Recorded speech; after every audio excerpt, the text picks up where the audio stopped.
But my cousin Walter jerked off in public once. True story. He was on a plane to New Mexico when all of a sudden the hydraulics went. The plane started spinning around, going out of control, so he decides it's all over and whips it out and starts beating it right there. So all the other passengers take a cue from him, and they start whipping it out and beating like mad. So all the passengers are beating off, plummeting to their certain doom, when all of a sudden the hydraulics kick back in and the plane rights itself. It lands safely, and everyone puts their pieces or whatever, away and deboard. Nobody mentions the phenomenon to anyone else. Well, did he come or what? Jesus Christ, man, there's just some things you don't talk about in public.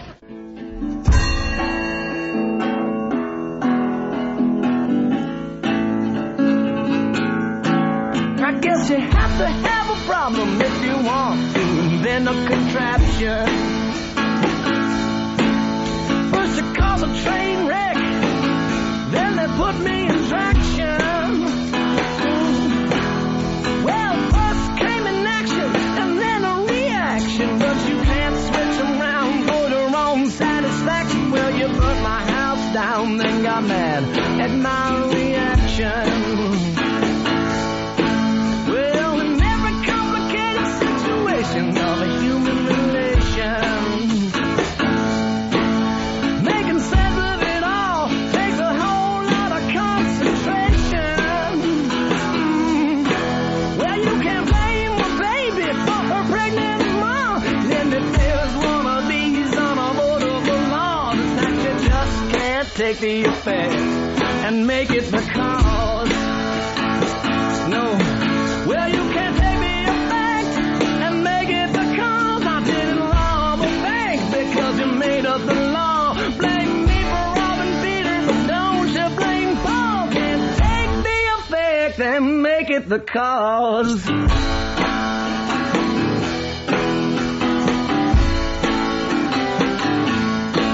I ain't the reason that you gave me no reason to return your call. You built a house of cards and got shocked when you saw them fall. Yeah, well, I ain't saying I'm innocent. In fact, the reverse. But if you're headed to the grave, you don't blame the hearse. You're like a little girl yelling at her brother 'cause you lost his ball. Yeah. Well, you keep blaming me for what you did, but that ain't all. The way you clean up a wreck is enough to give one pause. Yes. Well, you seem to forget just how this all started. I'm reacting to you because you left me broken-hearted. See, you just can't take the effect and make it the cause.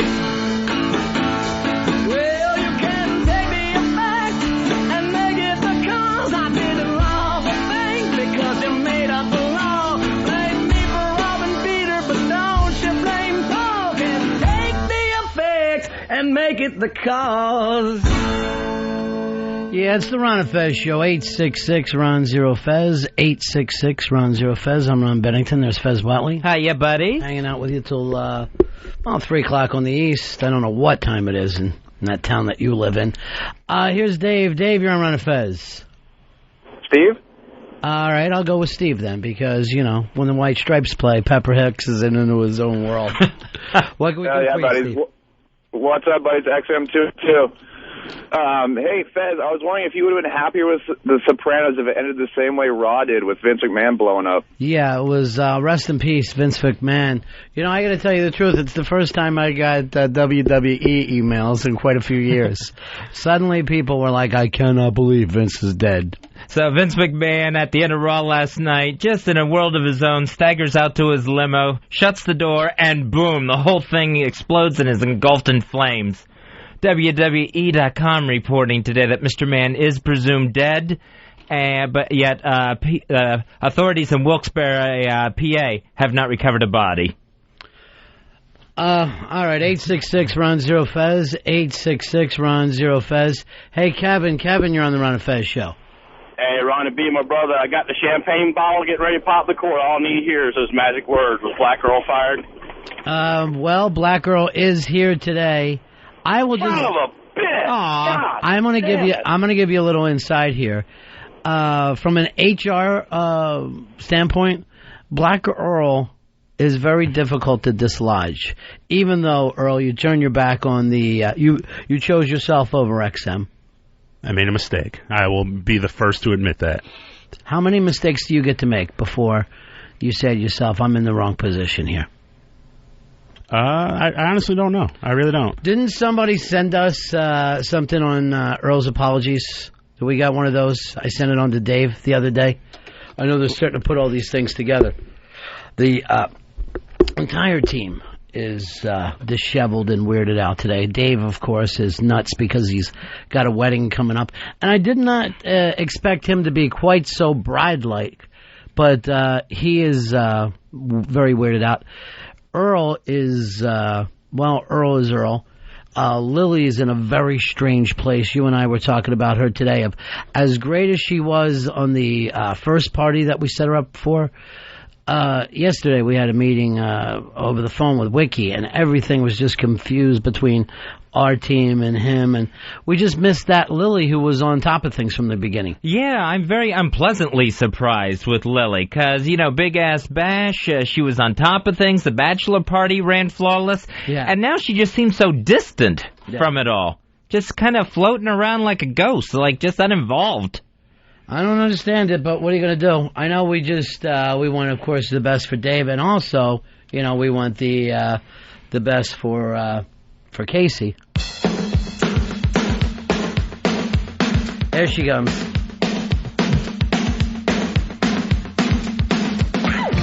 Oh, there goes Casey.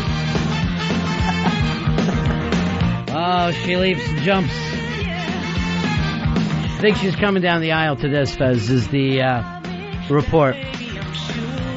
That's a happy theme to walk down the aisle to. Well, especially since she has that special way. Her way. That's going to be a quick procession, too, because there's no way you can just do that slow bridal march to this. Oh, we're doing it all the way down 42nd Street. Oh, okay, parade type. It's going to be a Times Square situation.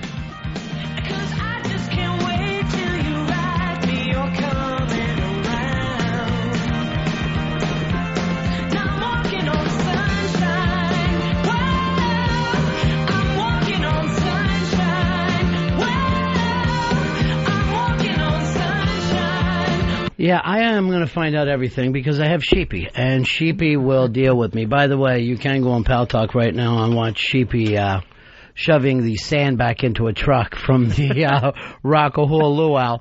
I don't know how he got. I don't know how he went to be an HCG's grunt, but that's where he is right now. Hey, Brooklyn Ace, we're on Ron and Fez. Hey, what's going on, boys? Maybe Lily wants to see Dave, marry Dave. Maybe that's why she doesn't want the wedding to go off. That is a real possibility. There is some connection between those two. Oh, definitely. She's worked with him on the bachelor party. I brought up both those guys and haven't seen them show up in the place at all. Earl, what goes on with your team? Let me guess. You're going to take full responsibility, and you really don't know. You really don't know why these things happen. Oh, I've asked for them, and they just, I don't know what's going on. I saw fucking 4 guys just sitting on your ass over there. You don't know how to get your team fucking moving. I always tell them, I was like, make sure you always have the show on, make sure you keep... I'm telling you, in the room when I'm asking for Dave, I see that you had guys sitting all over the floor in your fucking hole over there, and nobody's getting up, and I don't see you moving. I don't see you giving a shit. Well, I do, but I couldn't leave my post. You fucking turn around and say, Ron wants Dave.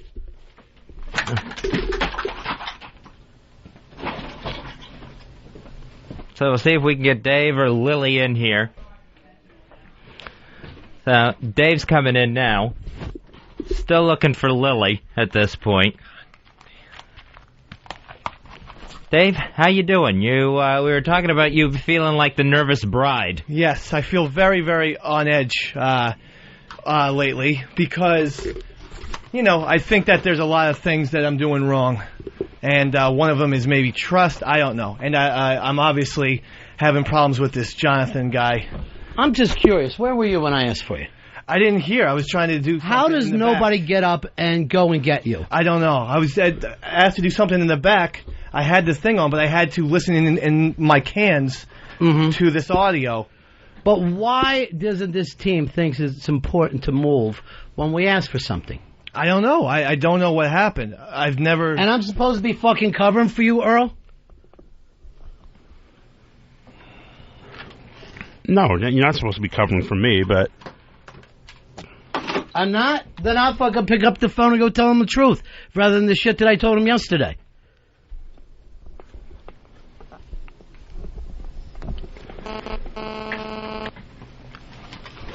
So you've been having trouble. It seems like the closer we get to the wedding... Yeah, the closer I get, the more frightened I am.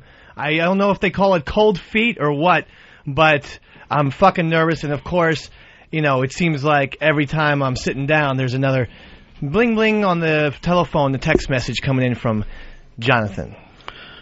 Why are you obsessing on that? Text message, bling, Jonathan. Who is your chick marrying? She's marrying me, Mr. B. And you better appreciate that, Dave. But every time I'm trying to say, hey, I love you, bling, bling, bling. Jonathan, hey, what's going on? Hey, do you like this new independent rock album that Dave has no idea about because he only likes GNR and the fucking Stones? Because Dave is stupid. Because Dave is classic rock boy. Well, that I can understand if he's texting that Dave is stupid. And I can tell. A lot of the conversation. Why don't I have Pepper Hicks give you a rundown of the independent rock scene? I need it. I need someone to help me out. Because now another paranoia that's entering my brain, Mr. B and Fez, is that I feel like I'm not cool enough. All right, hold on. I just got something from Deb. People can't break lifelong friendships because they met a guy. What kind of person would do that? I understand that, Deb, but, you know, this was more of a friendship, perhaps, and that's the uncomfortability. What are you saying now? Her and Jonathan maybe were more than just friends. Again, yeah. Who is he marrying? Who's she marrying? Who's she marrying? She's marrying you. She's marrying me. Yeah. Yeah, but at the same time, you know, they joke and they make little things. I catch none of the references. It's like your Hack the Planet line, only with those two. Right. It's constant Hack the Planet. Hack the Planet is between me and Magoo. And no one else got the joke, although Pepper Hicks. Right, and so it's like that times 2 hours whenever I'm hanging out with them. And I just feel like a fucking stupid shit. I'm like, hey, does anyone want an airplane reference? Anybody like Ghostbusters? No. You might be blowing this with your attitude, just so you know. Right, I'm trying to calm down. It's not easy when you don't sleep. Yeah. You're less than a week and a half away from this thing. Right. Tom, you're on Ron and Fez. Yeah, Ron, does this red-headed hammer-nigger realize how out of his league he's marrying? She's marrying a freaking howdy-doody, jelly-fucking dog banger. Doesn't help. Right. That's true. Doesn't help. But why can't you see this as a good thing? See, that's not good. That gives me the insecurity, the paranoia. I have to be honest. Have you ever spent a little alone time with Jonathan? Just you and Jonathan? No, I haven't. And I'd like that maybe. Mano a mano and say, listen, Buster. Yeah. Because Fez's theory is best friend's wedding. He thinks that you're Cameron Diaz. Right. Jonathan is Julia Roberts. Yeah. And that your chick is that crazy guy that no one ever remembers his name. You know? Yeah. He's just that odd actor. He seems to do a lot, but we never know. No, that's not Rupert. The other guy. They all run together. Right. But she thinks that he's that. Anyway, he doesn't know that Jonathan. Well, she doesn't know. I'm gonna throw out best friend's wedding. It doesn't work in this case. But maybe like your chick doesn't know that Jonathan is doing these passive aggressive things. The interesting thing is, look, Jonathan's got HTG. He's got Lily. He's obviously got Vincey. All your other friends lined up against you. I know. Because they all defend him. Yeah, this is like... You're the only negative vibe. Yep.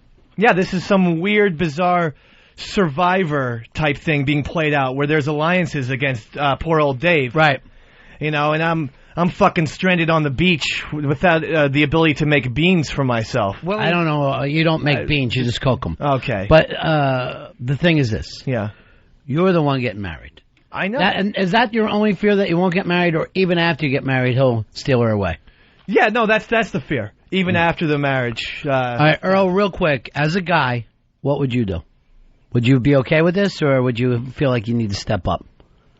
Oh, I would not be okay with it at all. I would tell the guy just like, you know what, we need our space. We need. All right, let me go to Pitsy. Pitsy, where would your angle be on this? Oh, I would go right for Jonathan. No really? doubt about it. Yeah. So you guys are saying that as Dave's buddies? Yeah. Fezzy? I would step up and do something about it. I'd probably go to Casey, though, and not Jonathan. And say what? Listen, this is making me uncomfortable. Could we please do something about this situation? Does he have to be around all the time? So you would ask Casey to solve it. And yes. You've done that and it hasn't worked, right, Dave? Yeah. He's like, stop being silly. Right. He's my friend. And friends since childhood, so, I'm going to remain friends with him. So I say, all right, well, that's somewhat of a valid point, I guess. But then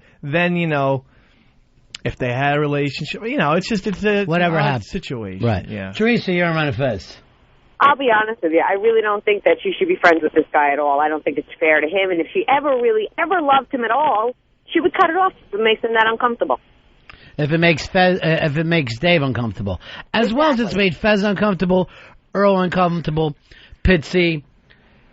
Let me go over here and check with somebody that I trust when it comes to these matters. Yeah, here come the rooster. The rooster, who's going to give us the Midwest perspective. Let us know how the real meat and potato people would feel about this. He doesn't need to be urban hip. He doesn't have to be a hipster and into this whole thing. How would this go over in the Midwest, Rooster? I think the way that would go over in the Midwest would be straight going after Jonathan. And really going to have to... So not one of you guys feel like, Dave, you're being too paranoid, trust your fiancé, and you got nothing to worry about. Not one of you guys, just from the regular guy point of view. I honestly think needs to man up and, need to be able to tell the difference between what's nerves and what's actually legitimate going on. But, yeah, I think he needs to go directly at Jonathan. I think it's a real problem.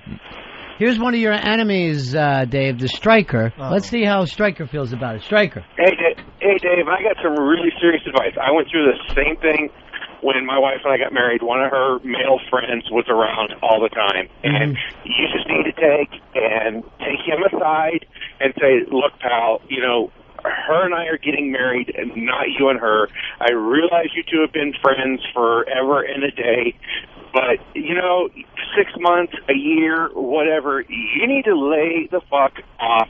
And he doesn't necessarily have to vanish from her life, but he has no place right now until you guys are completely settled, because, and no offense, Dave, but, you're so wound up and nervous right now that you're a mental case ready to happen at any given moment, and before too much longer, it's going to be you in a straitjacket, not Fezzy. Wow, that would either that or matching. All right. But, a good point he came up with, you're not banishing the guy forever.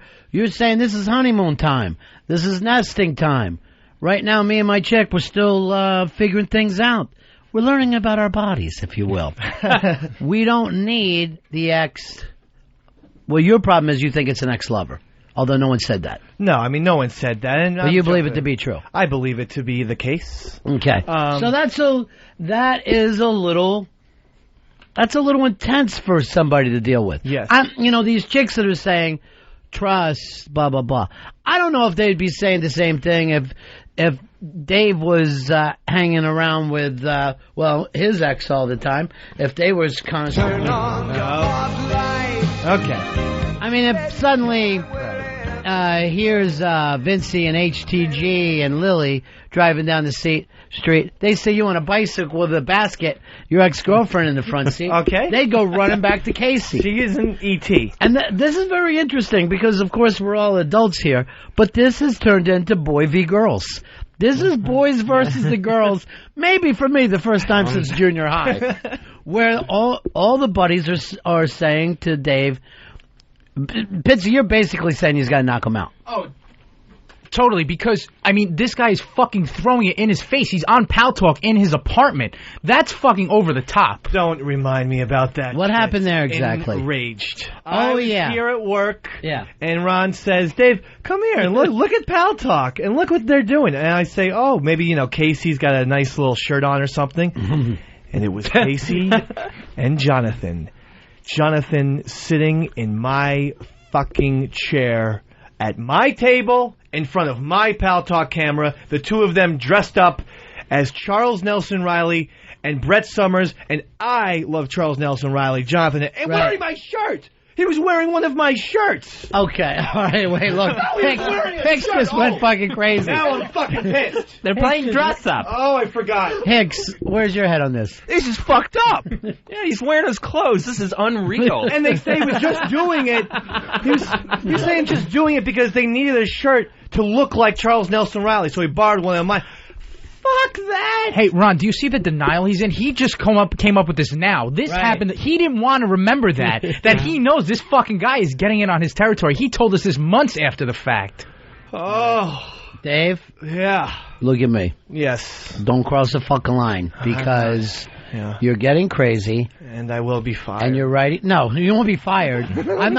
I'm thinking don't get fired from your marriage. Oh, I see. Nothing's good. No one's here is mad at you. Right. No, I know, but those thoughts do come into. I would point this out to the girls who've backstabbed you, Vincey, Deb, HTG. Well, that's twice. Lily. All the girls who backstab you. If they suddenly were at work, they look at Pal Talk. They saw you with one of your old sluts wearing Casey's robe or something. They'd be going fucking crazy. Right. Yeah, I mean, they would be going totally insane. Look, I don't know. Here's the one thing, though, and I think it's a somewhat valid point, is that she knew Jonathan as they were kids. Mm-hmm. So to me, that is... that can be kind of innocent, and so that's where I give her the somewhat benefit of the doubt. But then I see him in my apartment, invading my turf. You were saying you were. Did they live together for 3 years? Right. I was a little concerned about that. Right. Yeah, but he's using her excuse as a shortcoming now that he's afraid to face it, and he's going with her on the whole thing instead of holding his ground. Oh, I see what she's saying. Right. He's got to stick to his guns. All right, you're as crazy. See how angry I'm getting? Yeah, I know. You're furious. But here's the thing. If this is such a great guy and they live together and they used to date, why isn't she marrying him? Why is she marrying you? No, I mean, I don't doubt our love, because she does love me and I love her extremely much, more than, like, my feet. Like, if you asked me to cut off my feet... And I will. Seriously. We're going to have to get a different size tuck. Darling, I love you more than my feet. Yeah, if you asked me to pick, I would say... Fucking rooster's crying here and that. Oh, I love you more than my feet. Yeah. Fine. All right, let's talk to somebody who understands the world, all right? Okay. And from what I call the next hideout, here's our buddy J-Dubs. Dubs, how are you, buddy? What's up, bro? Yeah. Dave has to be really careful because something similar to this happened to me, and it ended up deteriorating a 5-year relationship within a month. So if you know this guy's a snake, if he seems like a snake, he probably is. You got to just tell her, end it. All right, what happened to you, Dubs? Well, me and my chick were together for 5 years. She meets a guy at work. She's talking about, oh, well, he's just a friend. He reminds me of people I grew up with, blah, blah, blah, blah, blah.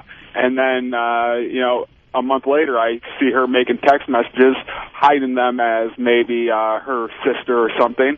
And I find out, no, it's this guy. And then probably 2 weeks after, it all fell apart. And you got to be careful because this guy is going to ask for a farewell bang sometime within this next week.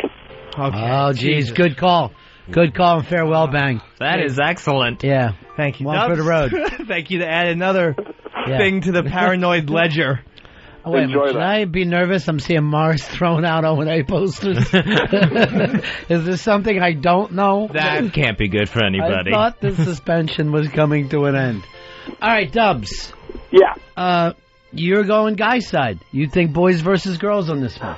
Well, guys versus snakes, because this guy, the girl doesn't know. She actually does think it's probably pretty innocent. Yeah. But this guy is just really trying to work it very subliminally. That's an excellent point, because I want this to be very, very clear. I totally trust Casey 100%. I agree. And I have, she is awesome, and she definitely, but him, I can't always trust. Right. And again, if he really cared, wouldn't he give you two some space? This whole thing, I grew up with him. I fucking grew up with a lot of people. I'm not over their house. I'm not calling them all the time. That's true. Yeah. And I mean, even guys, when my buddies get married, you don't hang out with them as much for like that first year, because unless it's like couple stuff, but you don't go driving over their house with 2 6-packs for you and him to sit and get hammered when they're trying to work out their little love nest. Right. And you're not always on the phone. I mean, that's the thing. I think phone Get off conversation. the fucking phone. Phone me. Talk to somebody else. That's the thing. Just the opposite. Instead of giving Dave and Casey their space, the closer we get to the wedding date a week from this Thursday at the Hard Rock, the closer he tries to get in. Oh, yeah. Way to go back and promote. That's good radio. That's nice radio. Oh, thank you. Yeah. 12 to 3. And he listens to the show, so it's not like he doesn't know how Dave feels. If he don't give a fuck how If Dave he was such a feels. fucking good guy, he would have said, Dave, I'm sorry that I'm doing this to you. He would have already reached out. He's pissing. He's pissing in my ear. Here's my left ear, Jonathan, pissing a little bit. Here's my right ear, pissing it some more. All right, now guess what? What? Boys versus girls. We've got somebody on. Deb has moved over our side. She didn't know about the past. And she's saying she agrees with what we just said. This guy needs to give some space. I say 365. Right. No phones, no texts. I would love that. For 1 year. That would be great. Just a 1 year exile. Then if he wants to try to come back like Napoleon, I'll be waiting for him. He'll be Waterloo all over again, buddy. And that's got to show why he's a shitty friend to Dave's chick. If he knows that this is obviously getting to Dave. Well, unless he knows, in his mind, he's thinking, she's such a great person, I can't let her make the mistake of her life with this fucking red-headed golf ball. Then he shouldn't be then he shouldn't be a damn weasel about it and actually man up and say something. Yeah. Okay, the golf ball thing isn't helping. Here's Bill. Bill, you're on Ron and Fez. Hey, Dave, can I get in on that farewell bang at all, or is that okay? I've done Casey before. Dave, this is a serious red flag. I mean, if you have talked to her and asked her to kind of settle this down a little bit, and she's not willing to do it, but the ball's in her court, man. Ask your married friends if any of these guys have girlfriends that they still talk to as much as this. It doesn't happen, and you got to settle this before you go any further, buddy. I mean, I don't want to say she can't hang out with people or well, guess this what or that. Guess what she just wrote, and I What? hope you're happy. What? Fine. John is gone. He wants nothing to do with all this shit, and I can't blame him. Now she doesn't feel good about this. Right, I don't feel good about it either. But now she's just saying that's it. She's done with her friend. Look, I don't want them to dissipate their fucking friendship. You just asked for 365. Well, I know. I wanted the You 1 year crossed the exile. line. All right, I did a little bit. I want everyone to be happy. Except for him. And your fiancé. Her life has to change. No, it doesn't. You know what? Congratulations. You just became Pitsy today. Congratulations. I don't want to. No, I don't hey, want to be him. Strong Island, brother. I don't like You're that. Strong Island now. Come on, Dave. No, I don't want. We'll accept you with open Why arms. you do this? Don't want it. Maybe we were wrong. Maybe this whole thing got a little... Your craziness got your buddies crazy. Yeah. What if you invite Jonathan over tonight and let him wear your pajamas? That'd be a nice gesture. I'd be willing to do that. Look, now you're in the other direction. Rooster, talk to him. I'm like that. You don't know what you're doing. Because I'm fucked up. I am seriously fucked up here. I just want everyone to be happy. But hold on. Can't little Davy Irish Beam have some of that happiness as well? Everyone else gets what they want. I just want everyone to be happy. I want to be less paranoid, less insecure. I don't know. And why don't you do this? If I was hanging out... Yeah. Well, you go home, take her shoes, because you're going to keep her barefoot and washing bottles. That's the main thing to do. Take her shoes. I'm not going to do that. I don't want to enslave Why don't you leave her. in the morning? You take your Pal Talk camera, Right. take her phone, the texts, put your foot through the computer, and do this. Why don't you tie her to the toilet until you get home at night? No, I don't want... Listen, I don't want to torture her, enslave her, or cut her off from her friends. Yeah. Especially her female It already happened now. Going to your rant today. It hasn't happened. Why don't we do this? Let's push the wedding back a few weeks just to make sure this we is can't. what you guys want. Why not? We can't. There's already too many plans, too many things. You know what? going I know on. what you're thinking. I will get off the phone. I'll go to break. I'll call Art the Topless, and if I got to pay them a little bit for the truck they're renting, I will. No, please. No. Listen, hey, I love Casey. I'm willing to do whatever it can. Why have you flipped? I haven't Look flipped. at how pissed the I guys are. haven't fucking Look at your buddies. All right, fine. Go fuck yourself, Jonathan. I don't know what I want. You don't know what you're doing right now. I don't. Yeah. I feel like just a... Are you like going to a make it to fly. the wedding? You I feel don't like a seem, fly. Do you not want to get married? Why on. Don't say why that. are you acting like this? This one particular issue. I'm predicting a wedding meltdown. I think you're going to take the mic, yell something crazy. Did you see The Graduate? Yes, I had. I think that there is a Dustin Hoffman in your brain that is going to. You're going to start yelling out your own name and then go running out. I mean, Dustin Hoffman didn't break up his own wedding in that That's what I'm film. saying. You will. You don't have a Dustin Hoffman of your own, so you are going to be a Dustin Hoffman / Tyler Durden and come in and take your own stuff away. No, I'm not. Let's talk to somebody who I can need to help get you. married. Let's talk to somebody with experience. Okay. Here's Radio Shark. Dave, Yes, Shark. Hi. perhaps Casey's just marrying you for your money. Son of a bitch. Lucci is over Radio Shark's house. Are they dating? Ronnie. I thought he was with Millie. Listen. Oh, God. I just think that the main thing is that I need to just get married. I think And that's going to change everything. that'll solve it. No. In my opinion. No. Why? You're a married person, didn't? No, nothing changes. 2 days later, and it's the same as living together. Really? Yeah. I mean, I would think though the rings and the ceremony that they Nothing. bond. No, they don't bond you at all closer. And No. You never go back and look at the video. You don't go back and look at the wedding pictures. It's all done. You don't even think about it again. But if we do become, if unified in front of people, I think she's more apt to take my side of things. So if I say, hey, So right now she doesn't see your side of things. well, I'm not sure. She sees Jonathan's. No, I think perhaps. Because he's not standing on one issue. He's flip-flopping back and forth. Very true, Pitsy. So obviously she sees that she can... Well, I want to make everyone happy. It's not going to happen. I don't want her to be sad or to say, here, you can't do this shit. But she's with you. She's not going to be sad. For Jonathan, I would be. For Jonathan to be happy, you have to be out of the picture. You think that's best? Would you do the right thing and say that after the marriage you won't hang around for the next year? I can't know. Step down gracefully. Yeah. That doesn't make a lot of sense. No. Absolutely not. A lot of times it's fun for exes to drive around and look at, remember places that they slept together. Hey, remember when we went in that place? God, really? Mm. See, here's the thing. Again, I'd like to bring this forth to the table. I would never be friends with any of my exes, and I have good relationships with them, or with 2 of the 3. You're lying because we've never met him. Here is Brandon. Brandon, you're on Ron and Fez. Hey, guys. How you going? Yeah. Yeah, Dave, I just want to let you know I had a similar situation as you, but I was just in a Jonathan role. And, I was fucking a chick well into the first year of their marriage. Okay. Yeah. So, I don't that know makes you feel any better. I don't see how you think a marriage is going to help out this problem. Don't you think it's going to make you more paranoid in the end?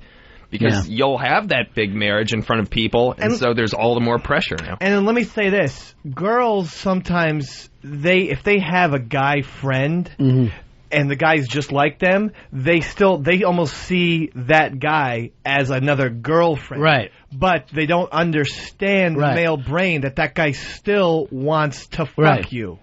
And they'll deny it till they turn blue. Right. But the fact of the matter is that's the case. And they'll open up to him like they will their girlfriends. Absolutely. So he'll hear all the naughty bits. Right. Yeah. They'll, she goes maybe, she'll take the phone outside, go outside, talk to Johnny Boy. Davy's inside trying to watch the Yankees game, saying, where'd my baby go? Right. I have the Mets on picture-in-picture. Wow. All right. I'm compromising already here. What's your point, though? What do you want? You just went back from the other where you were 5 minutes ago. You're two people.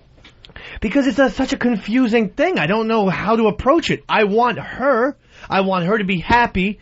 I'd like, maybe, okay, I could compromise. Maybe the guy doesn't disappear. Yeah. Maybe he dwindles. Why don't you do this? Starts with a D. Put on the mask, get your air tank, go down in the pool for a while, and just... All right, to graduate again. Yeah. That's not advice. That's just a scene from the film. But I'm saying this. You have turned into that. You're mad right now. You're fucking batshit crazy. Yes. I know. I'm feeling it. And today when I asked you what's going on for the show, you started talking about this stuff. Right. And you're not focusing on your job anymore. Yeah, well, no, I mean, yeah, that's a good point as well. I'll get there.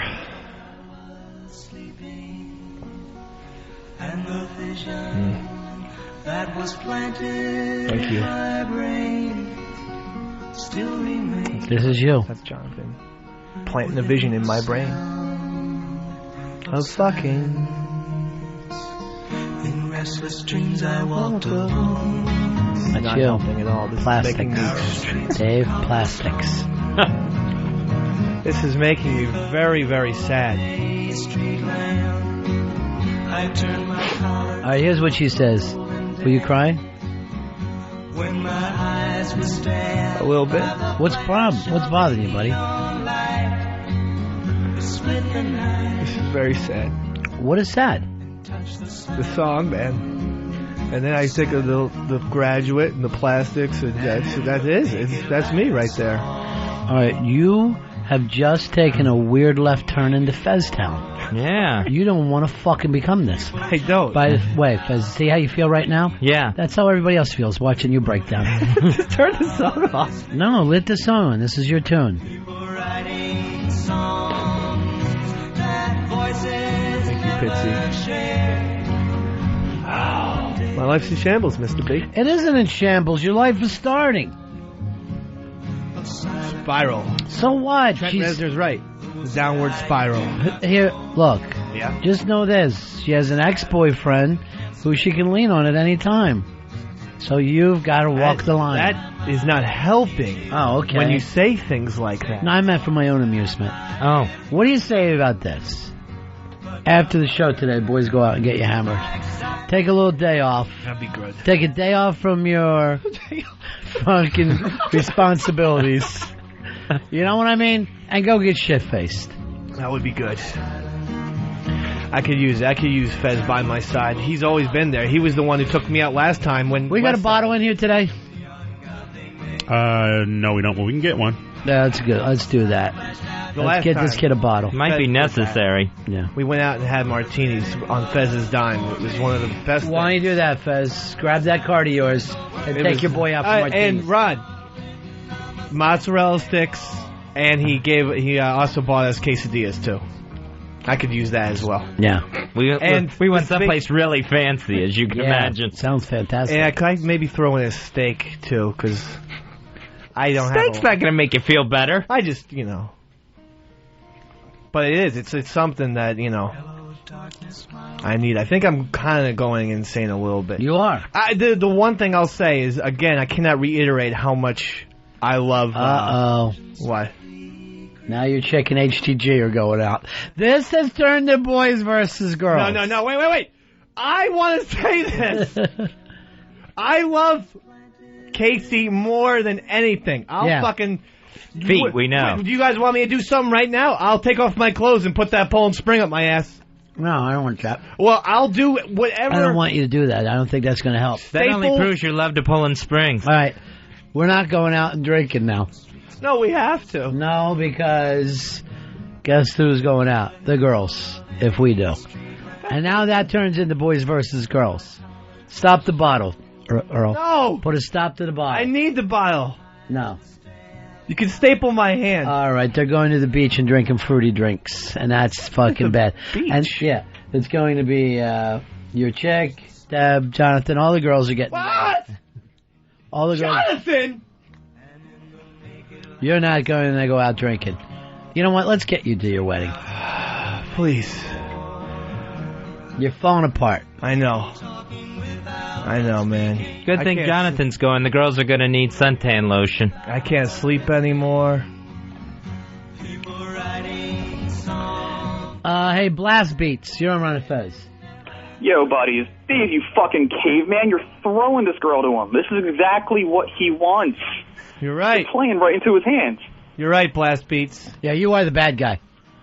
Because, listen, I'm in this... To all the girls, not to the guys. To the girls, you're the bad guy. Girls, what is wrong with even you? to the guys, he's still fucking up. Why? Because, dude, I'm in a situation where I'm Jonathan, and her boyfriend's the same way as you, and do you have any idea how easy it is? But see, here's the thing. That makes you the bad guy in reality. Where Dave is being seen as the bad guy. Because it's fucking guys like you who act like this, listen to me, who act like you're fucking friends. You're not friends with this chick if all you want to do is bang her while you're telling her something else. You have ulterior motives. Yeah, you're not the fucking good guy in this. I totally agree. And is a real man supposed to be passive and just say, well, I'll let shit go on. I'll let people talk to whoever they want, and even though it seems insidious. A real man's going to say something. A lot of guys want to bang your chick. I'm sorry to tell you that, but that's just the reality. I understand. And so by you getting all jealous and crazy, it's only making these other guys look more normal. Look, but the reality of it is, here's Dave. He's got his fucking heart out, and everybody's mocking him for it. And then guys like you were taking oh, jeez. No, he needs to relax. He's fucking throwing it away. They're waiting on you. You can't get drunk today because they'll fucking pounce. What do you mean? They'll pounce. So then that's You why can't we let should you have guys' night out, because then the guys can. What do you think, Pitsy? Meet with they Such can, a pussy. Yeah. He's got to have a hard line. Who the fuck are you, by the way? That's Pitsy. Who the fuck are you? You know Pitsy. You're totally in love with Lily. No. And you won't leave your chick. I'm not. You always wanted me to break up with my chick. I love my girlfriend. Whatever. I'm trying to fucking get this straightened out before you get married. That's crazy shit talk, Pitty. Pitty Fang. That's crazy. What are you saying? He loves Lily. Mm-hmm. And if he's a real man, he goes after Lily. But we don't want him. But does that have to? That has nothing to do. I'm trying to get him. Dave, let's focus on you. This is why you're fucked up, because you're all over the place. Get your shit together. I don't know what you're talking about. Just sounds. Is there anything true to what he's saying, Pitsy? No. I'm friends with Lily. Again. And obviously, this other one is fucking making his moves. Friends who call each other honey. The other one's making his moves on her, so... Friends who call each other sweetie. Want to get something to eat. Todd, you're on Ron and Fez. Yeah, Dave, I think that you should just become a cuckold, and she could be like on Hot Wife. You are like a cuckold guy where you let everything happen. You're one of those guys that lets your wife bring guys home. Yeah, he could be on cuckolds.com. Okay, I saw Royal Tannenbaums too. What was in that? He's doing Bill Murray. You've made a cuckold out of me. No, but with that guy, then you always go like this: lay on the fucking floor like a dog. Get down at the end of the fucking bed and lay on the floor. And you would be fucking surprised what that adds to the entire weird night. I don't want anything. Yeah. I want her. Here's the thing. I want her. Tell her what I'm doing to you.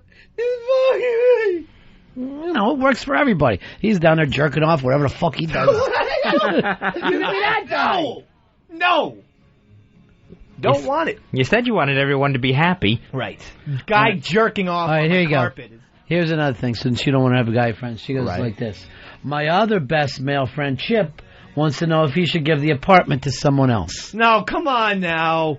Let's not be silly. Boy. But Chip, I'll tell you one thing about the Chipper. Yeah. Class act, baby. Class act all the way. Not a lot of text messages from Chip. Here's your best friend, Turtle. Turtle, how are you? Hey, buddies. Hey, Dave, this is a straight shoot. Listen, the only person that can make you happy is yourself. The only person that's going to make Casey happy is her. And you're obsessing over this is driving her to talk to Jonathan. And that talking, when all he has to do is fucking listen, and it becomes intimate, and it becomes personal, and it continues to build, and it becomes more and more intimate. Okay. You're driving her away if you continue this. Well, I don't know what else to do. You understand what I'm saying, bro? I do. Now, let's do this. Have any of us ever driven a woman into somebody else before? I know I've done it. I have. Yeah. I haven't. Although where I fucking would start fucking, bitching and become more of an asshole and drove her away. Yeah, I've done it. All right, guys. Hey, I'll see you at the wedding. Peace. Well, if you go so crazy you ruin this wedding, we still have to do a show there. I say Battle of the Bands. And we try to get, who was the opening band the other night? Radio Galaxy. Radio Galaxy. Radio Galaxy. Who, if you went Battle of the Bands last time, who do you think won? It was close. Not for me. Once Fez got up, I thought Art of the Topless blew it. Really? Yeah. I like that rendition. I would have said Art of the Topless. Sick of it. Sick of the same song after, 12 years? Because it makes you Fez. It's over and over and over. Z100. Yeah. Learn a new tune. Why don't you just do that once in your life? Learn a new fucking song. I thought it went over huge.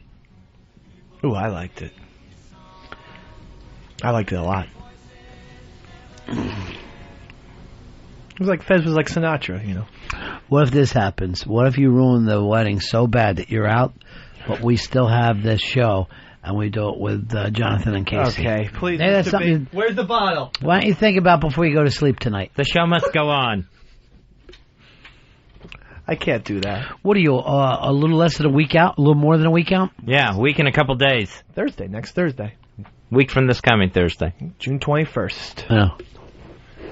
First day of summer. I'm trying to remember whether I got crazy for my weddings before, too.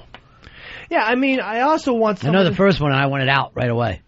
I wanted out the night before. I even fucking said to my friends, we were fucking sitting around, getting high the night before till like 4, my brother, and I'm like telling them, hey, this is fucking nuts. I can't do this. I shouldn't be doing this. And they were rolling on the ground laughing. They were fucking cracking up. They thought it was the funniest shit they ever saw. Well, look, I don't think I'm making them. No, I know I'm not making a mistake. I love this person. I love Casey infinitely. Then you should love what she loves, and you should try to love Jonathan. As long as Jonathan doesn't try any funny business. That's why maybe I need to have a heart-to-heart talk with the throwing hands. Is that what you mean by that? Hey, time to throw hands. I would like him to come in here. Maybe I could discuss it with him.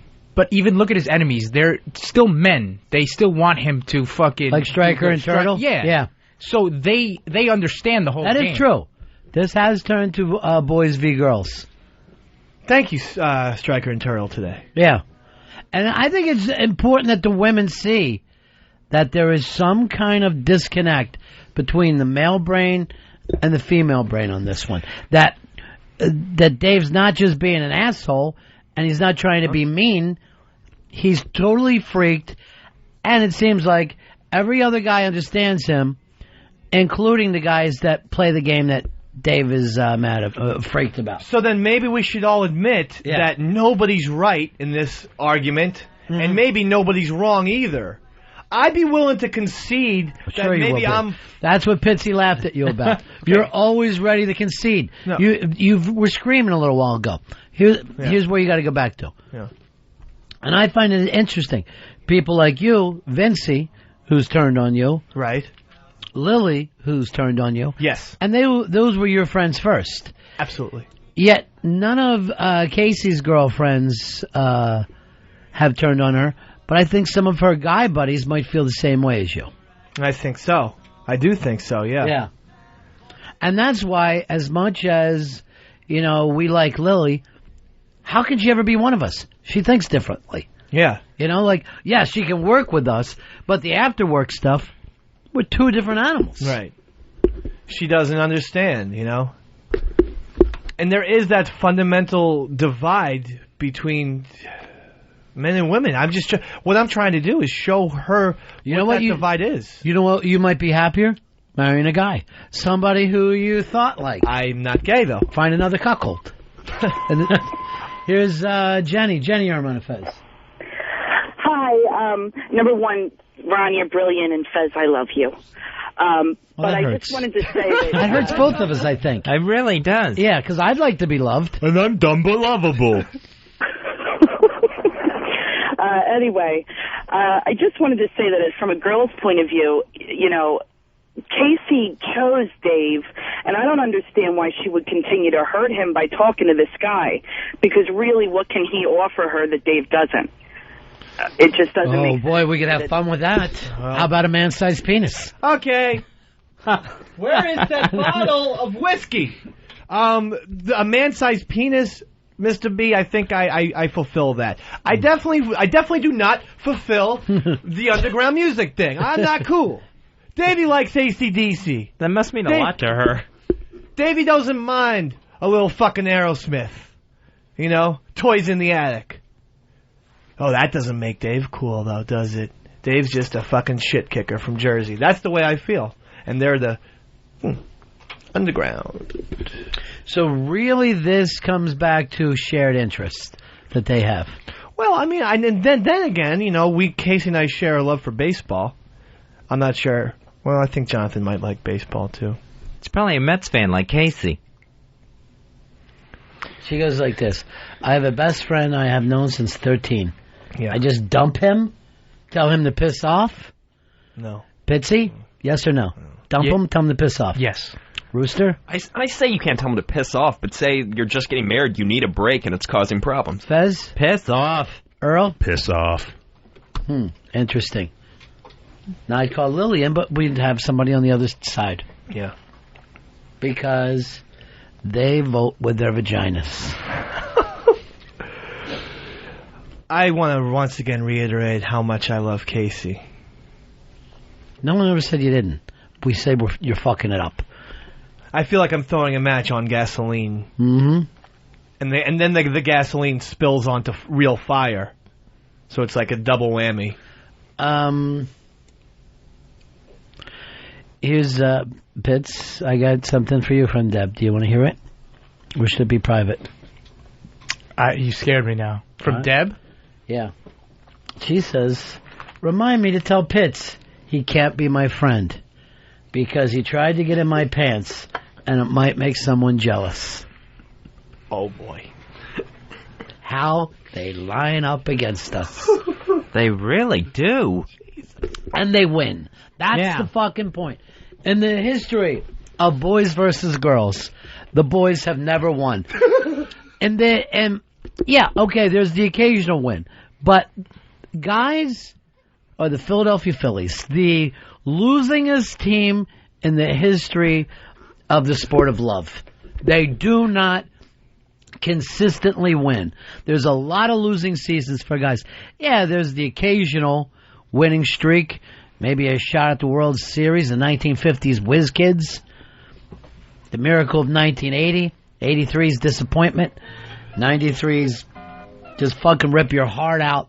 There is no God feeling, but there for a while you feel good about it. Right. But overall, they will beat us. Oh, boy.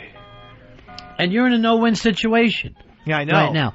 You could either say what you want and be seen as a maniac, or leave it inside, and you're literally screaming inside. I am. And my insides are collapsing. Look how bad you felt when Casey said, fine, I'll get rid of him. You know what I mean? And it's like you had won, and yet Casey had still won somehow. He can't win, Fez. Yeah. And, you know, here he is bringing his friend in Pitsy, and now this is what your chick says about Pitsy. Pitsy is a shitty friend and a Jew hater. Oh, well, shitsy. Those happen to be true, but still. Oh, the Jew hater. All right, here's Jay. Jay from Chicago. What would Mike North do about this, Jay? I'm very curious. Don't know who that is, Ron. But, hey, Dave, you already dug yourself a hole that you can't get out of because you've already shown that you're insecure about losing Casey. Yeah. Now if you act like this John guy doesn't bother you, you know, she's just going to know, you know, you're just putting on a mask. So basically, you're screwed. I mean, I'm not saying Casey's going to fool around on you, but, once you're in that situation, like, you can't get out of it. She's not going to... Look, people can change, can't they? I mean... You can't. No, I can't. I mean, you're stupid. Yeah, I know. That's the one thing I do know. And here's the weird thing, and we all know this, and we've talked about this behind your back. Yeah? For some reason, you caught this lucky wave. You're riding it right now. Right. But what happens when a guy who is not a good surfer gets up on that giant wave in Hawaii, and for a little while, he's riding it? What eventually happens? He falls off his board. Wipe out. And that wave pushes him down into the reef. He gets cut. It crushes. So you got that to look forward to. I don't want reef treatment. But no matter what happens, you're going to go off the wave. It seems like you're falling off it today. No. Remember how happy he was just a month or two ago? You were the happiest guy we know. Yeah. Yeah, nothing could touch you at that point. And nothing's changed except for you. Yes. You're the only one that said, but now you went, oh my God, I'm up on a big wave, instead of being one with the wave where you were before. Right. You now see yourself separate from the wave. Yeah. I mean, I still like lying. I still love everything about her. It's just these little outside distractions. Jonathan? Yeah, the buzzing, buzz, text, and shit like that. I do fucking care about her. I just wish the peripheral people would, like I said, not disappear, but just... Now, you're not leaving like little sissy messages home on the refrigerator, are you? Why? Why would you ask me? Because she's holding it up to Pal Talk right now. Fuck me. Fuck me in the ass with the... Sweet nothings? Well, yeah. I mean them. I do mean them. Oh, Casey, I love you more than anything. You are swell in your shorts. No, you are swell. What's that? That was her reply. Oh. Mine is the one on top. Oh. She said I'm swell in my shorts.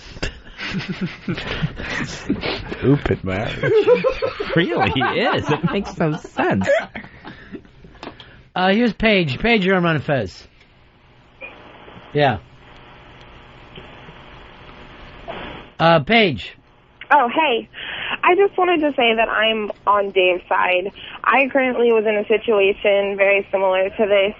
My ex-boyfriend, I was best friends with him forever. We've known each other since practically birth.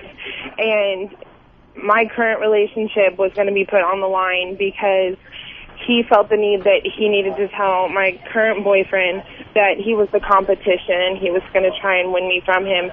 And even if it's not said out loud, that's what Jonathan's doing to you, Dave. He's basically just testing you, letting you know that he's there, and he's going to try and take Casey. If he's not saying it out loud, he's secretly doing it by being in your apartment when you're not there. He's disrespecting you by not being there when you're there, by being there when you're not there with your girlfriend, or your fiance, sorry. You're a saint.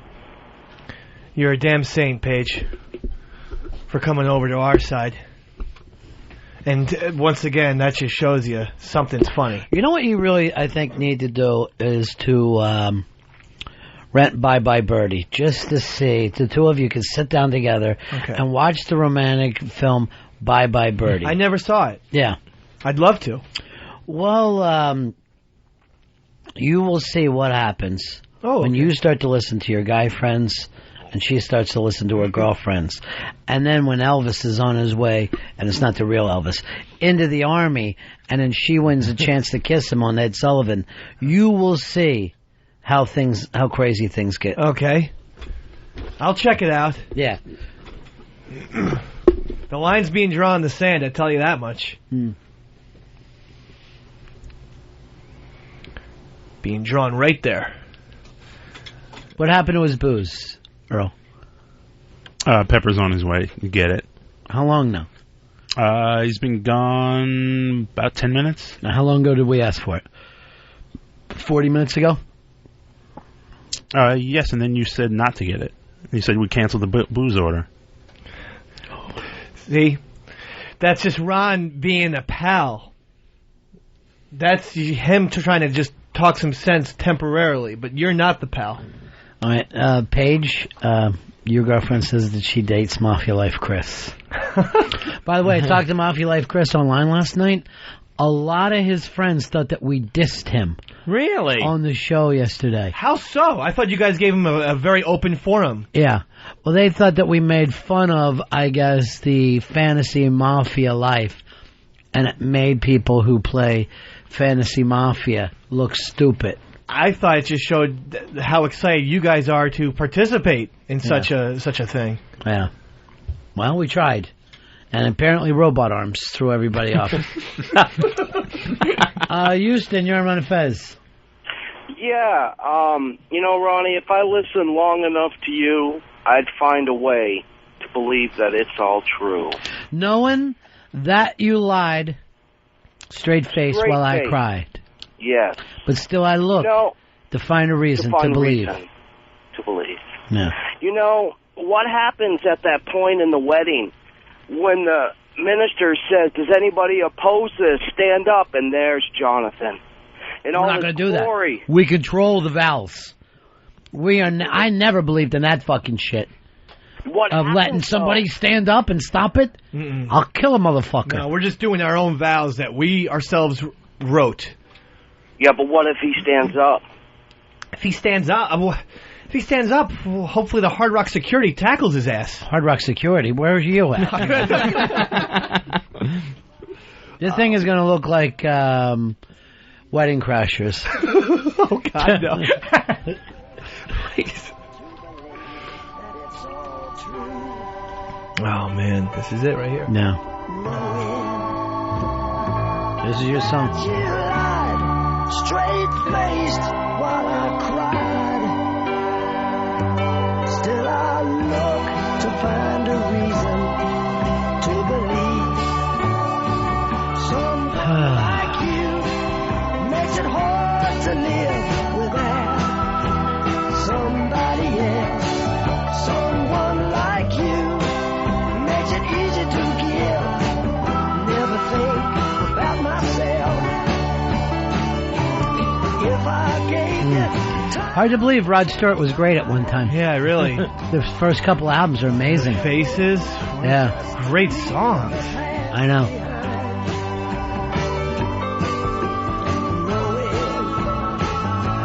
that you lied. Straight-faced while I cried. I don't know, Dave. Neither do I. To find a reason to believe. I just know one thing. Mm-hmm. I'm a broken man right now, and I gotta somehow piece myself together. I don't know how. Maybe friends, I don't know. I don't think you have friends. Here's the thing. You're saying you need to lean on friends. When she leans on friends, you get mad, you get jealous. Well, when she leans on friends with penises. I see. Because then you don't want her to lean on penises. Yeah, because there's always a chance for penetration there. There's some Jack. There's your friend. Take a big pull off of that, big man. Alright. Who's going to keep an eye on him today? I need a water. I will. What do you need a water? I thought you were Irish. Alright, fine. No water. Your water is your fucking tears, you big crybaby. That was just the song. Boy, I hate to see anybody fucking wrestle with whiskey. Treat it like a long-lost girlfriend. Mm. Could you imagine if you said to a woman, I need to have a drink of water after I kiss you? Ugh. Woo! I don't even understand the struggle. Yeah, that's good. Well, De Niro took a sip of water. Yeah, he's Italian. After they fucking can't drink anything other than wine. In Goodfellas, after he would drink whiskey. But he is Italian in real life. True, but I'm sure they don't understand whiskey. That's Jack Daniels. And I'm sure Mooch needs a fucking chaser because he's a Protestant. That hit the belly good. Needed that? Well, I'll tell you one thing that it did right away. First pull. Calm the nerves. Warmed me up. Yeah. Welcome to alcoholism. Because I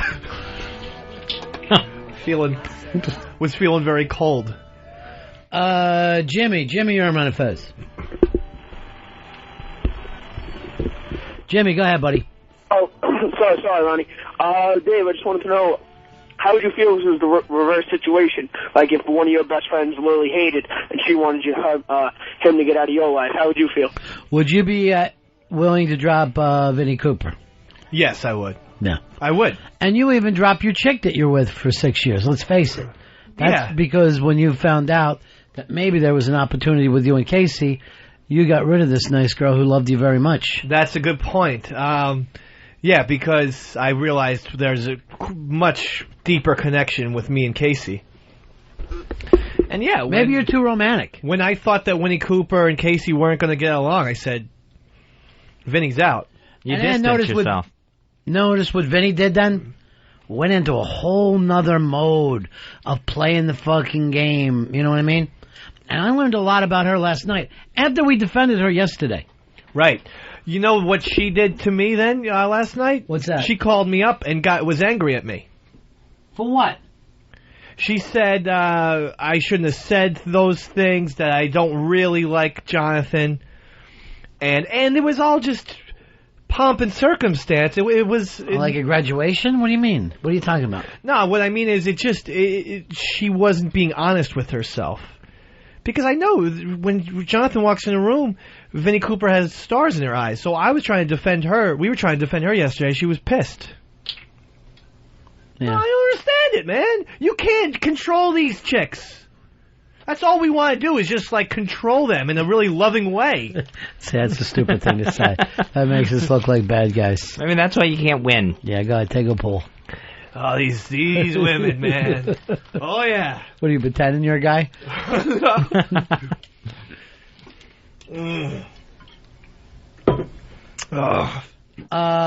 Carl, you're on Ron and Fez. Hey, Dave, with all this thing with Jonathan and stuff, you're kind of screwed either way. Because if you tell her not to see him, then you're telling her I don't trust you. And she's marrying you. You just got to live with that and say, look, but she's marrying me, and you got to go with it because you're going to be with her for a long freaking time. And I want that, Carl. Well, then you just got to, you got to just suck it up because it's. By suck it up, you mean penis? No, don't suck that. Because that's what I'm doing. If he gets to her. If she's going to ever be with him, there's nothing you can do about it anyway. So you can't. All you're going to do is worry yourself and drive yourself. I can't listen to him. I mean, that's depressing. What team is he on? I know. Pick a team, buddy. Son of a bitch. You know, whoever did that phrase, you can't live with them, you can't live without them. Yeah. God. Knew what he was talking about? That was a motherfucker, man. All right, easy. Easy on the booze, because you're already talking stupid. Just saying, that was a guy who spelled things out properly. You've had, what, 3 shots? I don't know, Ronnie. What do you mean you don't know? I mean, because we import them in shots. I'm just going right from the vial. I call it Jimmy Page style. By the way, there's a girl band if I've ever seen one before. Zeppelin? Yeah, I was watching them on like VH1 Classic. They were fucking cross-dressers, and they were so feminine, it was unbelievable. I don't know how they got to be the biggest guy band. Yeah. Robert Plant and Jimmy Page were 2 fucking girls. I always thought Robert Plant was really girly with the long hair and then the open vest. Yeah. Like either take and your even shirt his voice. off. Yeah. They basically were a thinner heart. They were a heart, but they just watched their weight. Here's Tom. Tom, you're on Ron and Fez. Hello? Yeah. Hey, Dave. Yes, Tommy. Listen, man, 14 years of marriage, find out my wife has a long-term affair with my best friend. You better nip this in the bud while you can. Nip it. Nip it in the bud. Nip it and snip. Okay, but just don't let it go there, man. Don't think that it can't. I'm trying. All right. I'm going to have a little sit-down, a little talk with this guy. You better. And by talk, I mean knuckle sandwiches. We'll have a picnic, and knuckle sandwiches will be served. Jesus Christ, you're stupid. I want you to be a man today, not like... No, I am, seriously. Hey, you stay away. Stop. That's deeper. He's not here. Well, but he listens to this radio program, Mr. B, I know. Well, he must love today's show. I'm really disappointed in this Vinnie Cooper thing, too. First she hurts Fez with 2 menus, and now he says she turned on you yesterday. Yeah, turned on me. Yeah. Don't understand it, really. Yeah. And Lily has depressed me a little bit. I thought Lily was one of us. Mm-mm. We found out yesterday, snake-like, in the grass. Look at that picture of your chick biting your nose. I love it. God, you look like a fucking eagle. Okay. You literally look like a baby eagle. All right. Like being fed. Doesn't it? It looks like he just popped out of a fucking shell. Well, I thought eagles are among the more handsome birds. You know what I want you to honestly get for your wedding? What? Toupee. You've got to, yeah. What? You've got to do something about that head. I don't know how to change it. Here's Matt. Matt, you're on Ron and Fez. Hey, buddies. Hey, Yeah. Dave, I got a question for you. Yes, sir, Matt. Did you ever sit Casey down and ask her face to face, hey, did you ever have a relationship, a sexual relationship? Well, I'm not going to go go that for a fact. Sorry. I mean, what I was going to say is I'm not going to go into details about that, but look, Casey's been very, very honest about everything, so it's nothing. Well, did you ever ask her that, though? Yeah, I've talked to her about it, dude, is what I'm saying. And what did she say? She said, I don't want to get, divulge shit, but what I feel like, yeah, they could have been a couple at one point. That's all I'm saying, all right? Do I have to spell it out? They were possibly a couple. There you go. And I see fire when I think of it, and Jonathan upsets me. I'm seeing fire right now that I think about it. Maybe that's the jack. It could be. But they say booze brings on honesty. Booze brings on emotions of truth. You know who says that? Drunks. They try to have a fucking reason. I begged you not to get that bottle today. I begged you. I want to thank you, Mr. B. Oh, stop it. And stop getting southern. Why? Because you have two drinks, you start to talk. We were talking about Allman Brothers before. Or no, wait, Zeppelin. Yeah. You should be British. We should put on some Allman Brothers, though. That would help. Mm. One of my favorite parts of the country, too. Georgia? Yeah. Have you ever been there? Have you ever been there? It's not so great. I meant the South in general. I went to out of the four parts. Yeah. I've been to Tennessee. Thought it was beautiful country. You know what? Take a big pull on that. Maybe we have some Statesboro Blues. And the live version, Earl. Do me a fucking favor and live version that thing. All right? That was recorded right here on the Lower East Side, believe it or not. And nobody liked the Allman Brothers as much as fucking New York City. You look at the whole country, as you speak of the South, Southern people never like the Allman Brothers. They like Skinner. I mean, they still, whenever they play, they can play like Roseland for 8 days in a row. Right. And sell it out.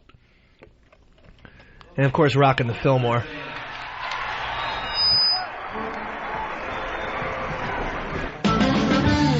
Now you're better. That's right.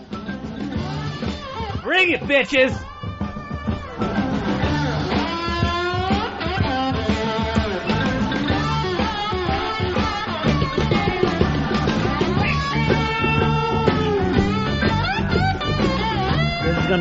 This is gonna ease your soul a little bit. This is helping me already. Yeah. Guitar fever.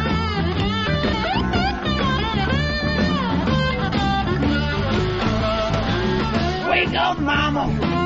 Turn your lamp down low. Oh, this is helping. Yeah, we fucking peaked. America peaked. Wake up, mama. Turn your lamp down low. I'm sorry if this is a mainstream band, Jonathan. Sorry. Oh, boy. Because this still fucking rocks, baby. Woke up this morning, I had them Statesboro Blues. I woke up this morning, I had them Statesboro Blues. Well, I looked over the corner, baby, and Grandpa seemed to have them too. Dwayne, why would you leave us? Motorcycle. We needed you the most.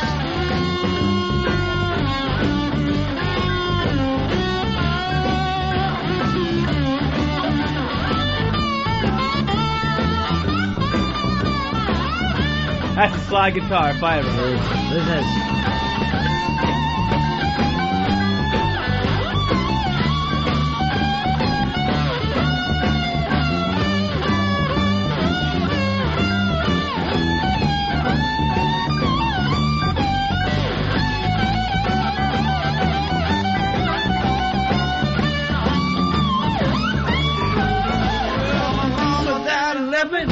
Papa died and left me. I ain't gonna look at baby. I'm someone else in town. Oh, to the country. Baby, do you wanna go? Well, you can't make it, baby. Your sister Lucille says you wanna go. And I'd motherfucking take her. Yeah. What a fucking band. You hear a song like this and you wonder how the North kicked the shit out of the South. You wonder how did we do it? Beautiful. I think of sunsets. I think of lots of grass. I think of the valleys. I think of the mountains. So stupid. That's a country song. Oh, yeah. Take a big pull off that. Let's go. Relax. This is for D.A. D.A., baby. And no, I ain't talking D.A. Pennybaker. Dwayne Allman. That settled some confusion.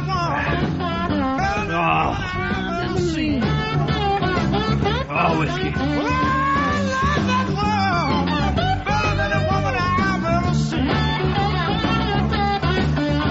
She treat me like a teen. She look like a little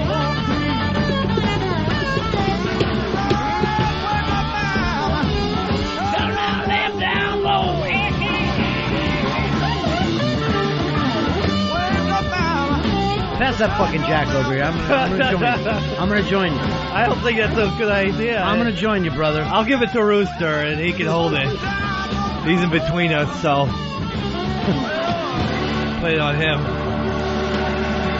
Rooster looks like 1973 hanging in Southern Rock. I'll tell you what, the smell of whiskey and the Allman Brothers and the ramblings of a maniac, it's like being in goddamn Missouri again. I'm sure that's like you coming home and talking to your dad after school. Dad, you leaving again? Did your dad call you Rooster? Yeah. Rooster never trust women. God damn it, Rooster, get in here. His father used to make him fucking water the front lawn with buckets that he had to take out from the creek. Had to go down to a creek and fucking fill up buckets with water. I don't know. He wants this. He's a little drunk. God damn it, we're going to put a garage on today, Rooster. I bet the fact that it's the show me state comes up a lot. Hey, Dr. Scott. Hi, gentlemen. How are you? Good. Dave, I just want to let you know my years of being in practice and analyzing relationships, what's happening here is Casey's going to see your confidence with her relationship with him as a sign of confidence in yourself with your relationship. The only thing that would possibly break up the relationship between you two is Billy Vegas, so keep her away from him. I'm going to get the joke. Some sort of prank, maybe? But anybody get the joke? I didn't get the Billy Vegas joke. But what I do... Why don't people, they try to do a joke and then they jump out quick like it fucking matters? It's not my prank call strategy. No. I stay on the line. Me too. I did one a couple weeks ago. Why don't you tape them when you do those? I should. I did one. I called up the fan and say, Joe Torre has to get fired from the Yankees and they should put Larry Bowa in. And then he goes, okay, any other changes you would make? I said, Brian Cashman, the general manager, should be fired, and they should be replaced by Fez Whatley. And the guy get real mad. He goes, well, Fez Whatley would not know how to run a baseball team. Ouch. I agree with that, though. Can't argue with him, but I wouldn't mind, it'd be nice to have a chance to be considered. That when your opening question was how many players go out on the field. Why don't you talk to your good friend Doug? Oh, I'd love to talk to him. See what he thinks about everything. Hey, Doug, you're on Ron and Fez. What's up, guys? Dave, I was in a situation like yours with my first marriage. Okay. When I was still engaged, I was doing shift work, and I was leaving at about 5:30 at night. all of a sudden, every night at about 5:20, her friend from high school would roll in all the time. Guy would come to have dinner with her, hang out with her, spend time. I figured, you know what, I could get jealous or I could do the other thing. And I said, the hell with it. So what happened? A couple months later, she kicks him out because he made the move.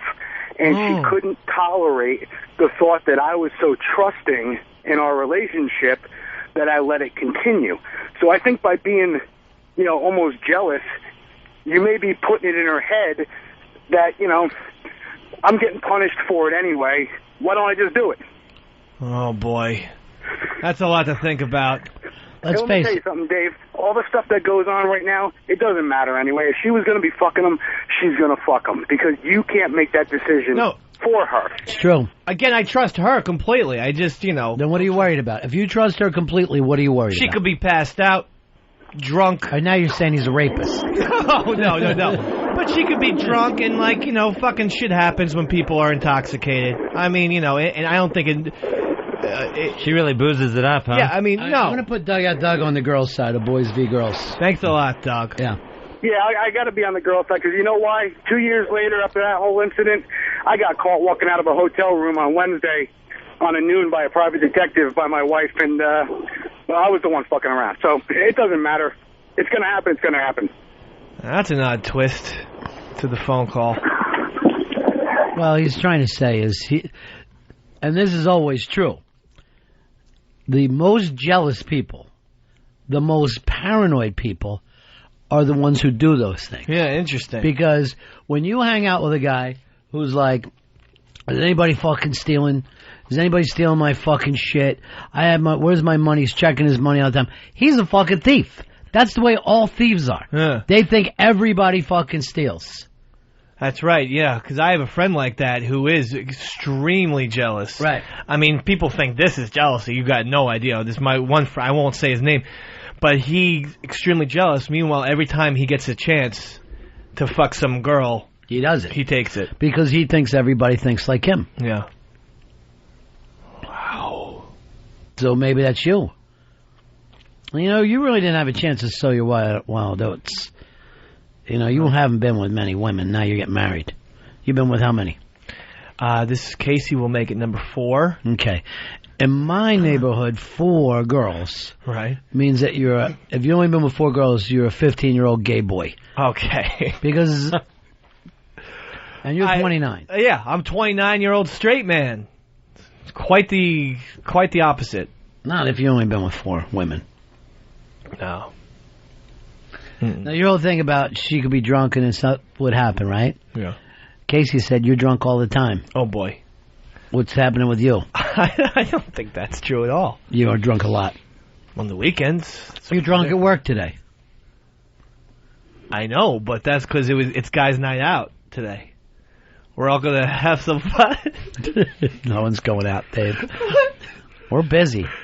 What? What are we doing? Fez and I have a meeting with our agent today. Yeah, I can't take you out. No. Why would you come? Why not? Because we speak for you, and we said we have to take Dave with us, too. Okay.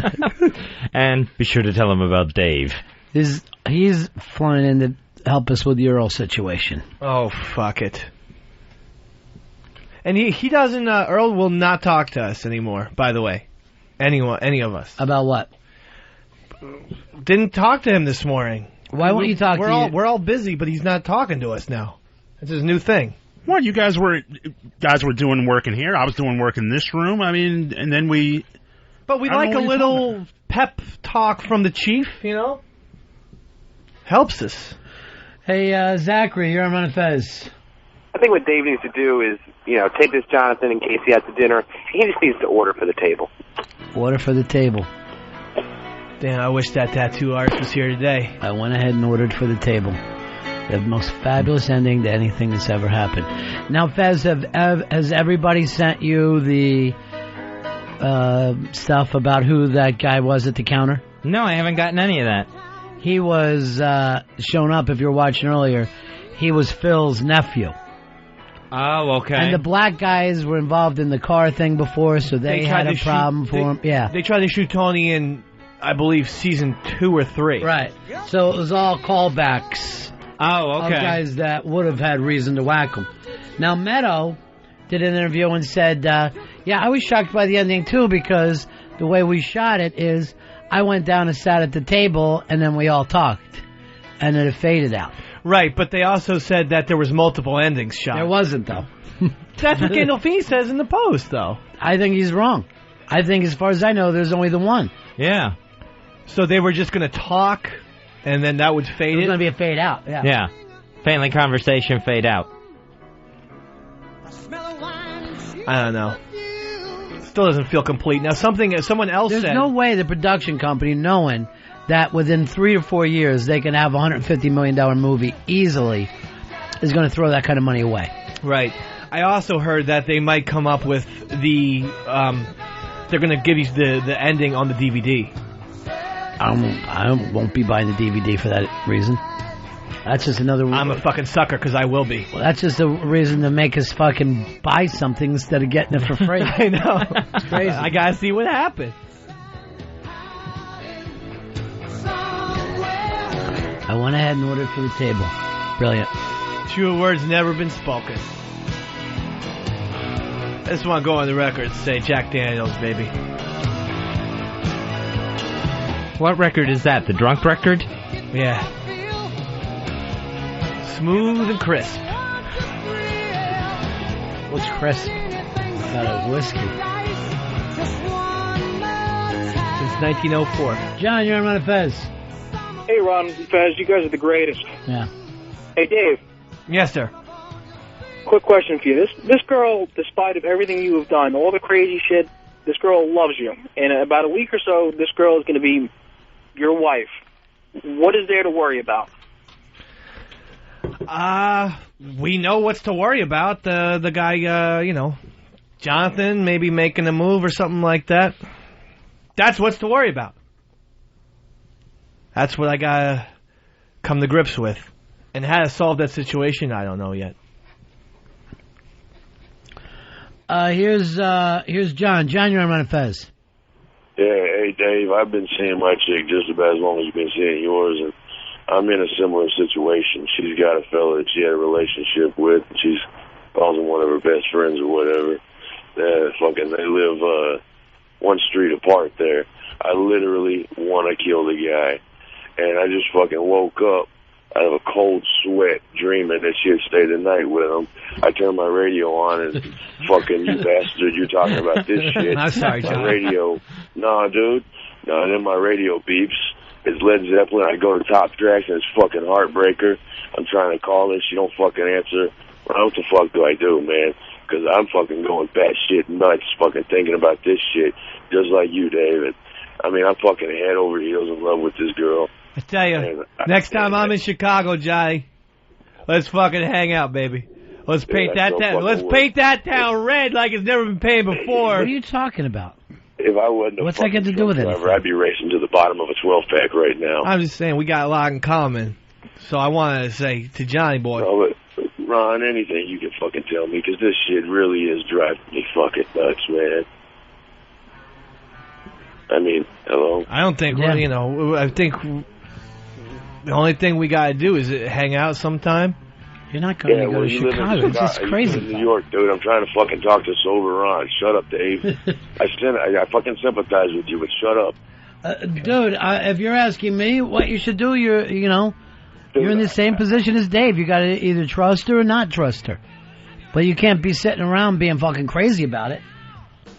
You got a point. I mean, one of my friends said that he had to fucking reevaluate our friendship because some of the vivid thoughts I was sharing with him one night when I was in Dave's current condition. Yeah, you're fucking crazy.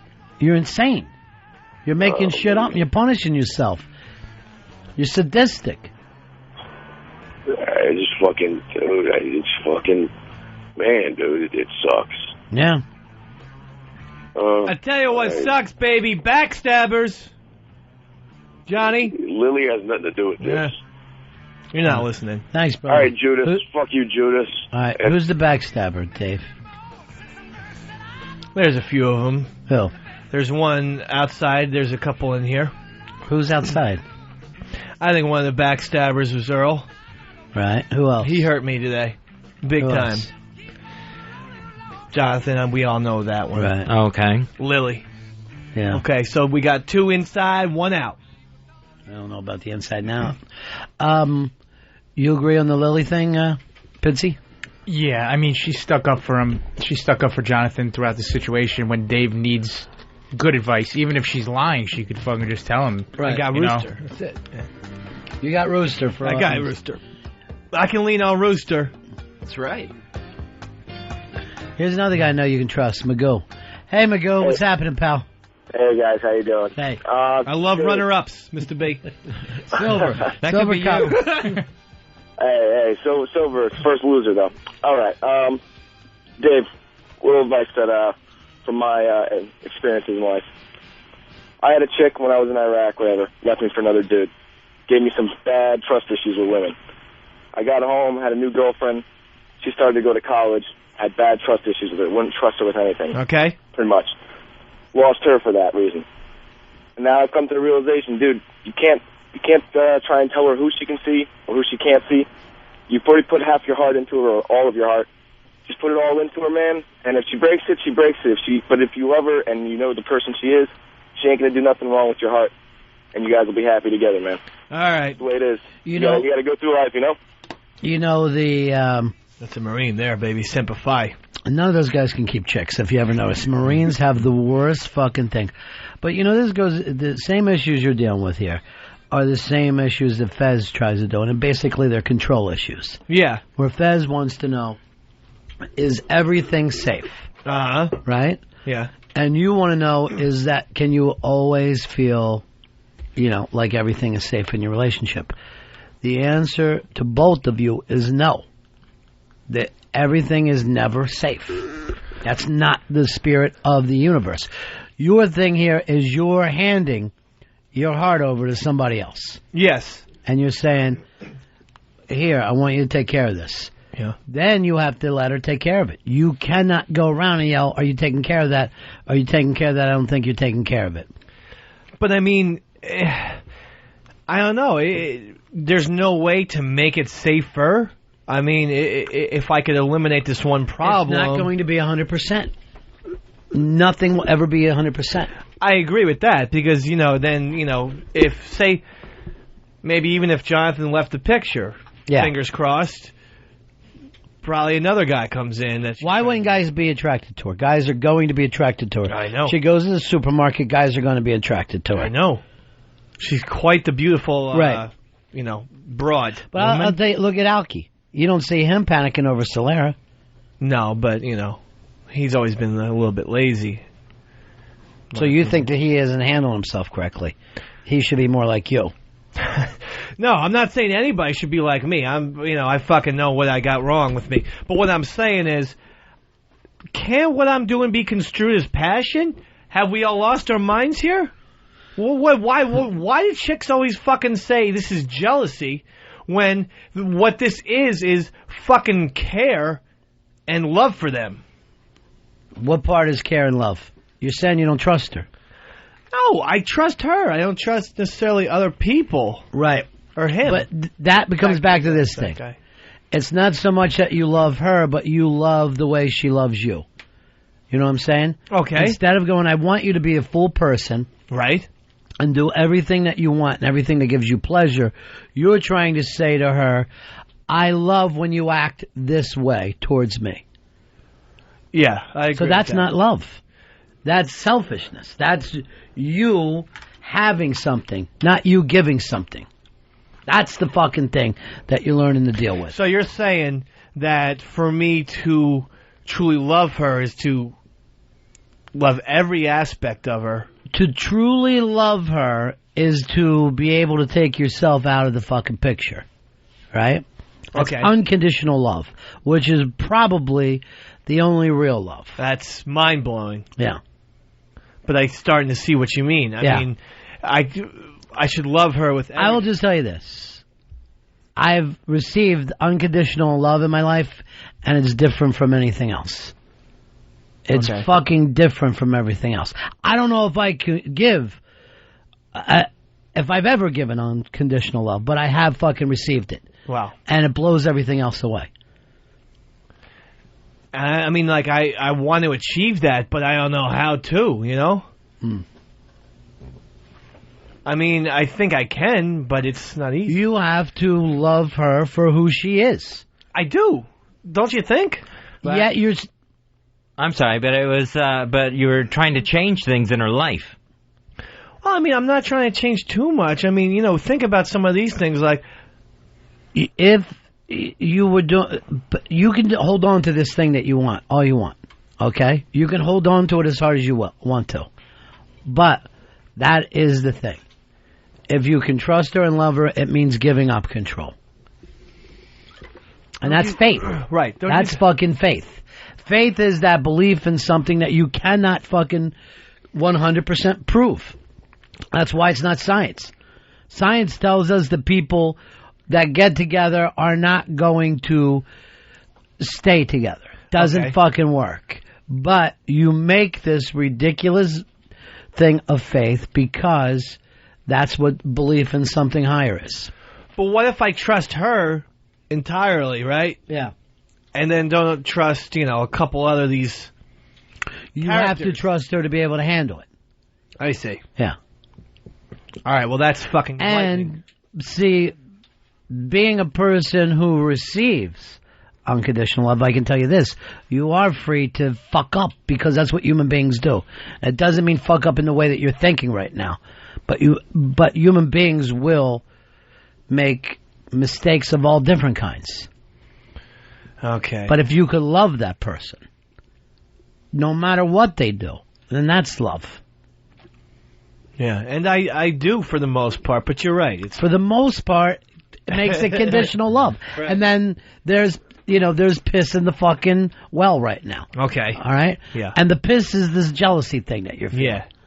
Jealousy. Okay, fuck with it. Go ahead. I'm going to go home and sleep like a baby tonight. I'm not. You're the one tossing and turning. Here's the thing. I don't know. I'm trying to develop a way to not be jealous.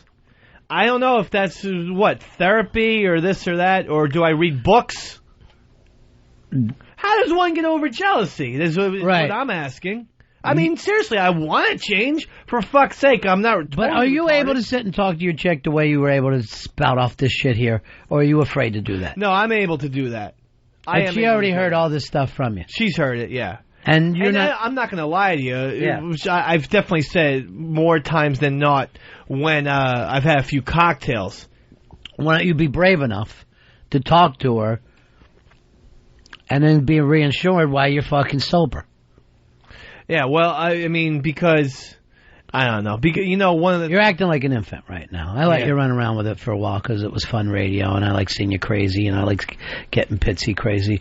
But the reality of it is you're acting like a fucking child. You're not acting like a man. A man's not going to act this way. Well, what I'm saying is it's not... I think plenty of grown men get jealous. When they act like children. The feelings that you're fucking having right now are your responsibility to deal with, nobody else's. Right. Jealousy is only a child trait. What are you jealous of? If you're jealous, it means that you don't believe in the thing to begin with. No, again... Jealousy comes from wanting to possess something that other fucking people have. Did anybody read the new Vanity Fair with the divorce stuff and all that? Did you read this, Earl? No, I haven't gotten it yet. Yeah. Chris Rock does this fucking little piece at the end of it. I think it's just amazing. And he was talking about going to Africa and taking his family there, and he got a chance to meet Nelson Mandela, and he had taken it. They went to this ghetto, and there was just poor people like you cannot imagine. Poor people laying in the street as far as the eyes can see, and he had his children with him. His family was all there. And his little girl's like 3 years old and looks over and starts crying because one of these really poor children, that are poor in a way that we can't even understand in the United States, had a lollipop and his daughter didn't have one. Uh-huh. You know what I mean? Yeah, right. And it's just the fucking perfect analogy that you're not able to see what you have because you're looking over and somebody else is enjoying something. It is a fucking childish thing. That's amazing. What is it that you're jealous of what, Dave? What does somebody else have that you want? You're telling me you got love in your life. I guess what I would say is I'm jealous of affection. That maybe because you have to have 100% of her affection. No, you have to have 100% of her time. No, because I'm not that egocentric. But if it's done with another man, perhaps my age, everything like that, yeah. I mean, even if they were, Go ahead. No, like even if they weren't, a couple before, something like that. Sometimes that's my thing, and that's what I gotta get over. I'm trying. It's not working right now. I'm falling the fuck apart. Right. But that is definitely something, if she has affection for her chick friends, for older men. You're going to be jealous of just if she is showing attention to somebody your age. A fucking guy, you know what I'm saying, late 20s to late 30s, something like that. In your demo. Right, in my demo. Yeah. Because I think... First of all, I don't believe you. I think that you're going to be jealous of a lot more things. You're jealous. You're afraid of not having her attention. I am. That's very accurate. Yeah. Because... And this has nothing to do with her or everything that you've already got. You're afraid that somehow her love will run out. That there is a finite amount of love that she has to give the world. Yes. And that's a ridiculous thing to be afraid of. I know, but they say you hear that fucking phrase, love fades, don't you?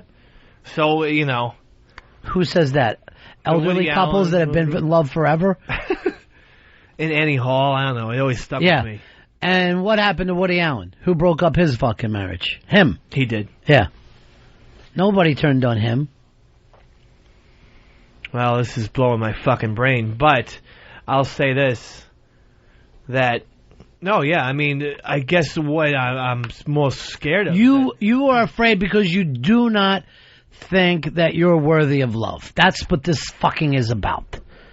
You do not think you are worthy of her love, and you think she's going to find out about it between now and the wedding. And then you think somehow, once you've got married, you've trapped her, and she can't get out of this trick that you've played on her. Yeah. Yeah, it's not true either. That's kind of the way I felt. Yeah. That's why I wanted it to come so quick. No. On June 21st. Yeah. Oh, boy. So, I guess maybe therapy. And you said, and did you go crazy when she had a picture taken with Mike Kaka? Yes. Yes. Why? That was a problem on Saturday night that I'm not proud of. Yeah. I'll be fucking flat out. I'll just be 100% honest right now. Yeah. So it's not just this Jonathan guy. No. So she took a picture with Mike Kaka. And she had a sexy face on, and that's her. That's cool, and everything like that.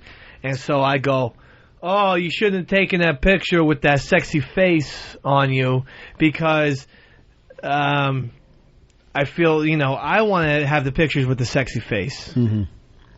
And so that started a whole big issue. And after being explained, I did see her side on that and realized that was retarded on my part. Right. And yet you're still upset. Yeah. To be honest with you. You'd like to put her in a cage.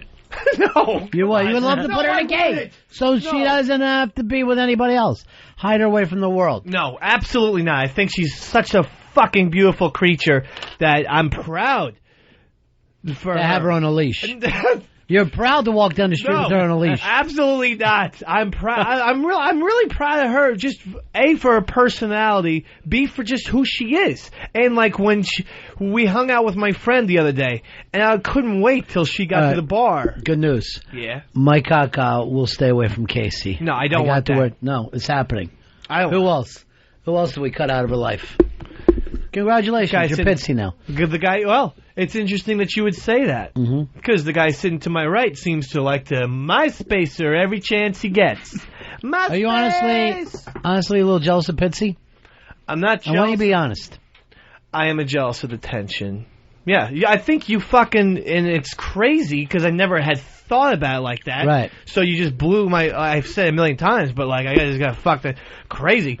But so she and Pitsy MySpace all the time, you know. And you know, again, this is just a little fucking thing here. You know, I'm like, Pitsy, does he have to worry about you? No, not at all. Yes. I mean, because Dave knows that me and Casey got off on the wrong foot, and now we're building back up. You also hug people really too closely and shit, dude. I don't know what that means, but I mean, we're finally close. We're getting closer, and I think it's good for Dave's sake that we do talk. You know what I'm saying? Go ahead, Dave. What'd you say about my ex?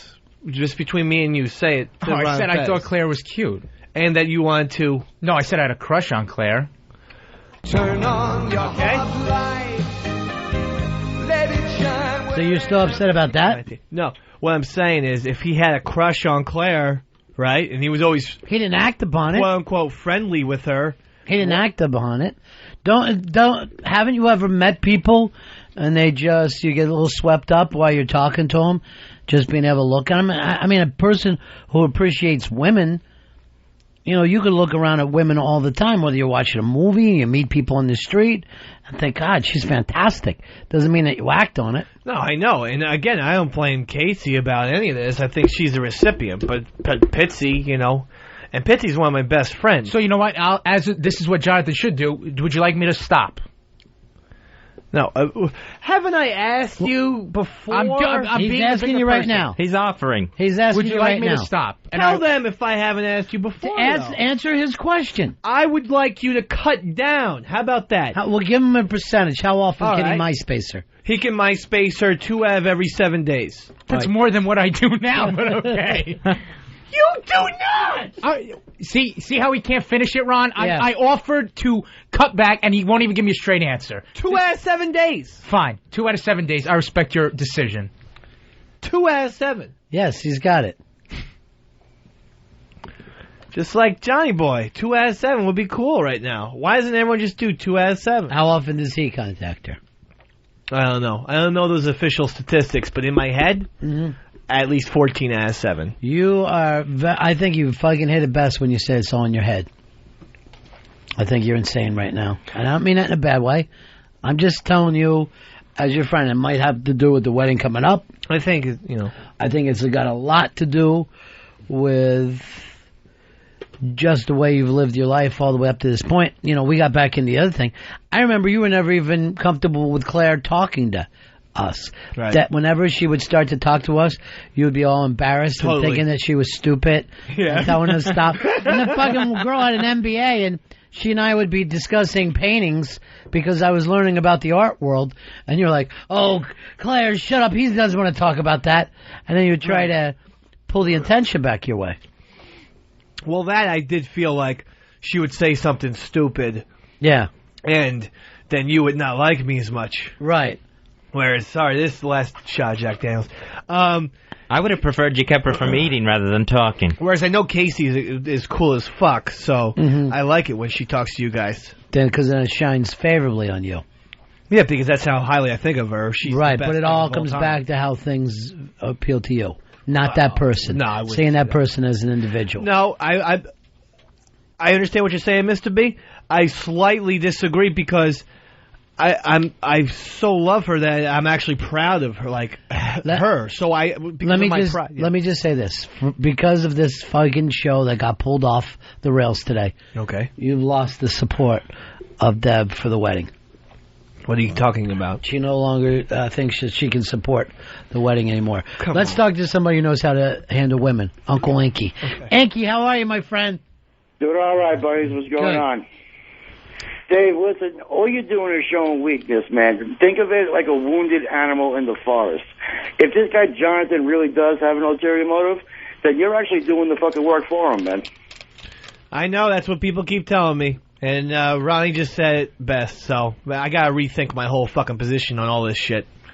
Yeah, trust me, as a predator, as a predator. $200. You got to tighten up your act, man. All right, Hank, you're the best, buddy. Take care, bro. Peace. I love that guy. He's the best. Yeah. He's got a hot chick, too. Yeah, beautiful ponytail. Here's our friend Solera. Hello, Solera. Hey, guys. Yeah. I listened to Dave speak, and it really bothers me because he's bringing other people. I've seen him and Casey together, and it's just, there's no one else there.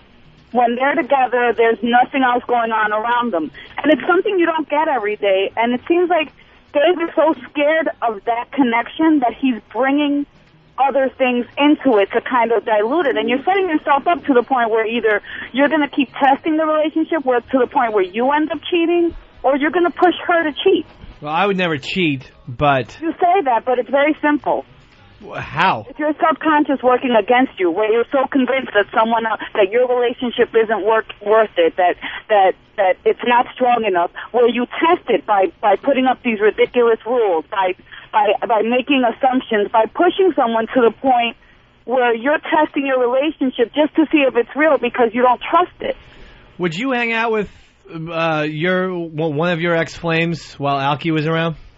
I took naked pictures with Mike Kaka, like butt naked. So he wasn't around. So there is no jealousy. The Mike Kaka thing, I was really drunk and retarded, and I'm not gonna say what else was put in my body, but that was a bad. What are you doing, coke? Stupid. What's the other thing? I think he meant dildo. You gotta. And we're having that thing done that I did yesterday. I know. We're having tests this week. I know. Don't worry. I got something at the pharmacy yesterday. What'd you get? Just like things that make you piss every 10 minutes. So by Friday, That's going to show up. They test for those now. They check for the masking agents. Do they really? Yes. You're out for the masking agents. Fuck me. As if it was hot. TCHC. We might have to shave his head again because if they take a hair sample too. Yeah, shave it down. It's 2007. Yeah. It's pot. That's what they fucking fire people for, pot. All right, thanks, darling. Bye, Solera. Bye. She's great. I love her. I love her. Her and that sister. Is he? Mm-hmm. Oh, she's evil. Oh, yeah. She offered to stab me 72 times. That's right. Well, Dave, you know you got to turn this around. I know, I got to. I want to give you something to look at because you're 29 years old. Okay. I want you to look over at Fez and look at Earl and say to yourself, do I want to fucking end up like these two guys? Hell no. Do I want to go home to that empty apartment every single night? No. Do I want to live their disgusting, fucking worrisome life? It's worrisome. I don't know if it's disgusting. To me, it's disgusting. Oh, God, no, I don't. And what are they both afraid of? Commitment? They're afraid of themselves. They're afraid of being seen by somebody else. And they're afraid of revealing their emotions. Right. So you've got to do this sober one day with your chick and say, here's my fears. And I know it's me. You know, let me get there. What fucking scares you? Here's what makes me fucking nervous. That's good advice. Because But you got to do it sober. I know. When you're sober, you're telling her, no, nothing's wrong. I'm cool with it. Yeah, I do that. Yeah. Because she asked me. Yeah. You got any problem with Jonathan? And guess what I say?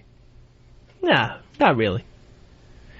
I say, nah, I got a little tinge of jealousy, is what I say sober. But look at these two guys. Fez, sit up straight so you can really see how pathetic you and your life turned out and Earl's life turned out. Is he still slouching? Not so pathetic. You don't think it is? No.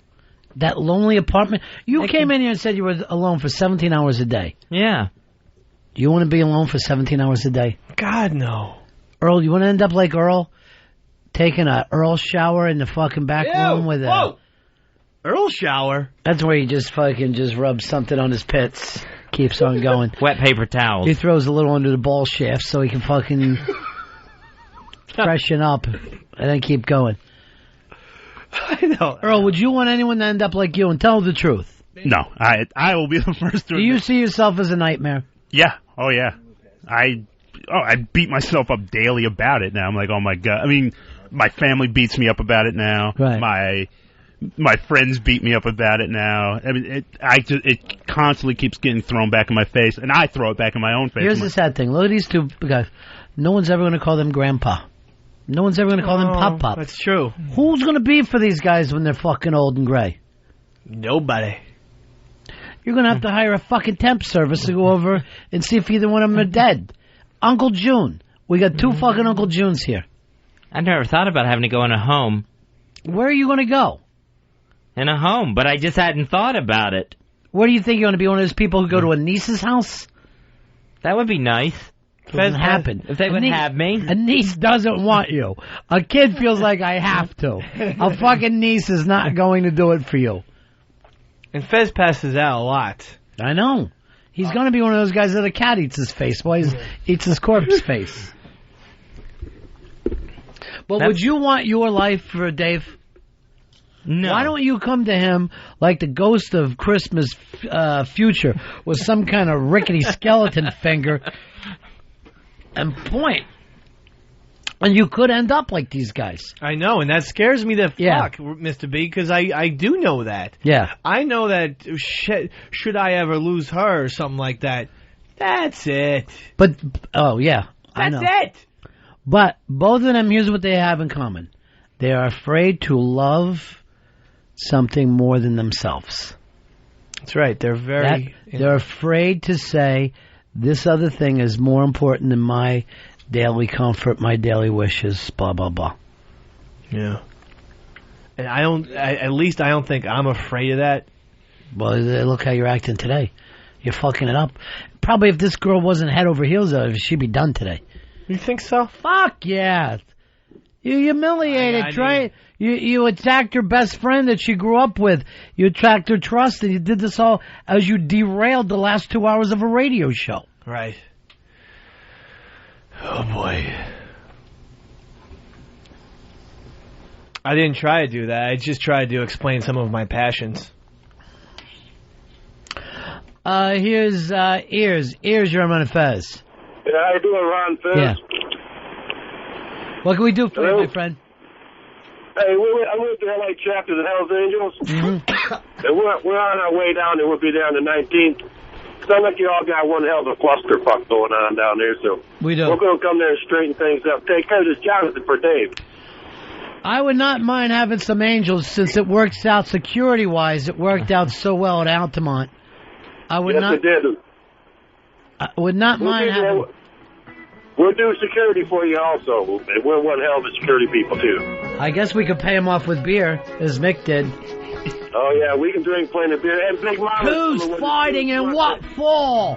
Who's fighting and what for? Here's, I wouldn't mind having you in. Well, we'll be there on the 19th at your seat. All right, man. Are you meeting up with the chapter on the Lower East Side? We don't know yet. All right, brother. There'll be 15 of us coming. And Big Mama wants to have her way with Earl. I would love to see Earl with Big Mama. All right, we'll see you on the 19th. Okay. See ya. I think you found your groomsman, Dave.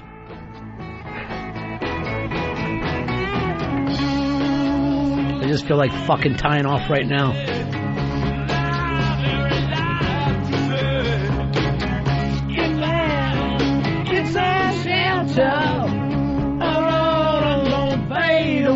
You be the chick, ready? Oh, children! It's just a shot away! It's just a shot away! I love that broad. Who was that? Mary Clayton. She's great. Unbelievable. The part in the middle. Never heard a vocalist solo before. Never heard a vocalist solo. No, you know what I mean.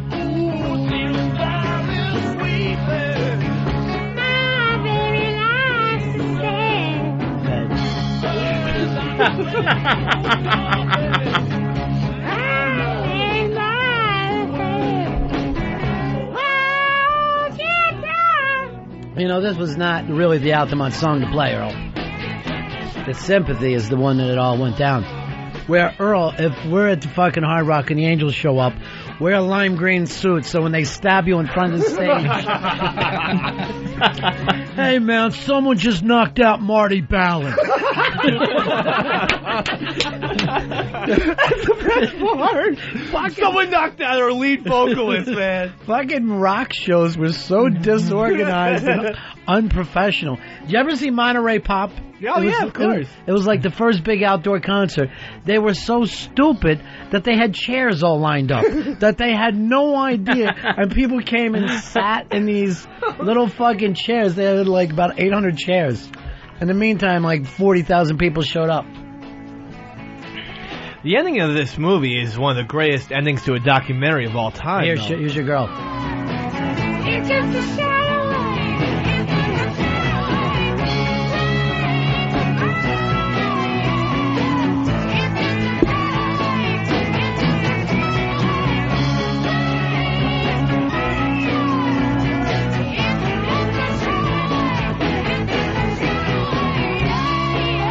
This was the absolute peak of this band. Wow. Too. That whole fucking tour. They never were that good again. Get Your Yayas Out is still the best live album maybe ever. All right, I'll tell fucking Greg Allman the fucking sad story. We just were playing that earlier. I know, but you know. All right, here we go.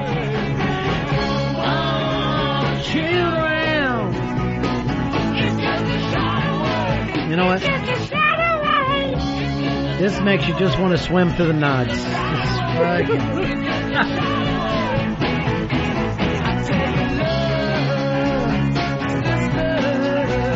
Just feel no fucking pain.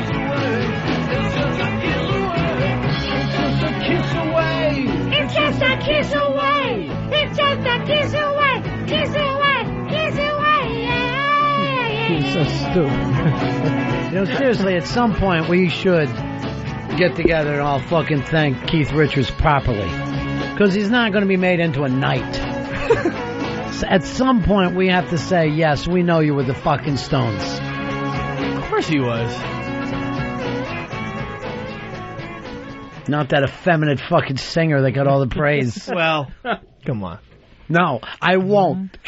I won't. He had a place. I know he did until he put on the little football pants. Why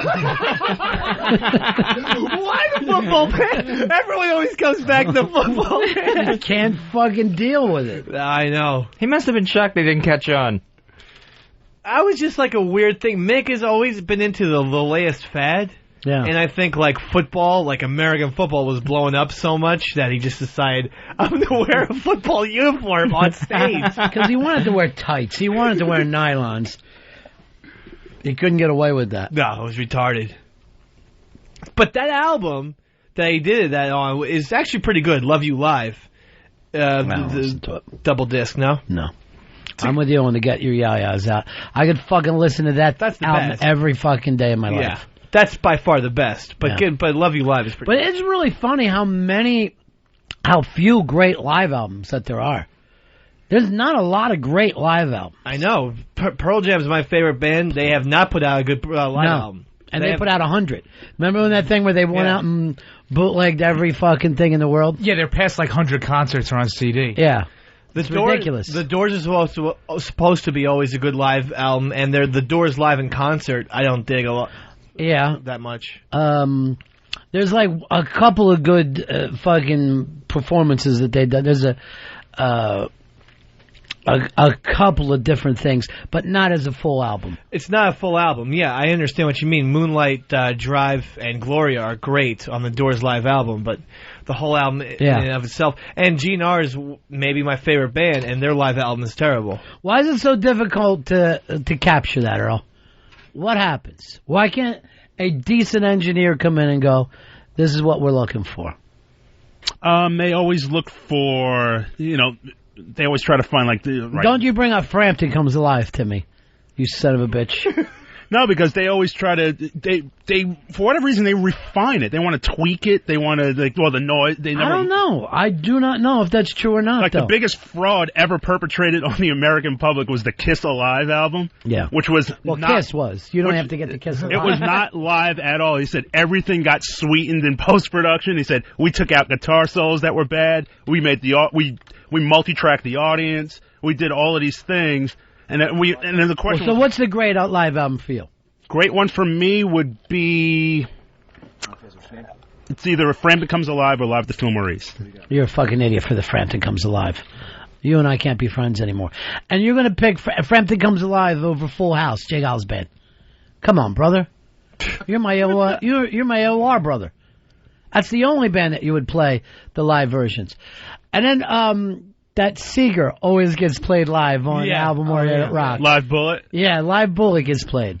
I would say for me, it's Unplugged, but Nirvana Unplugged. That would be the best one. That's different because that's in the studio, basically. That's captured in a studio. Yeah. It's not the same thing as being on stage. I guess for me, there's really no good live albums in the past 20 years for me. Well, it's hard to come up with, in the past 20 years, a good fucking live album.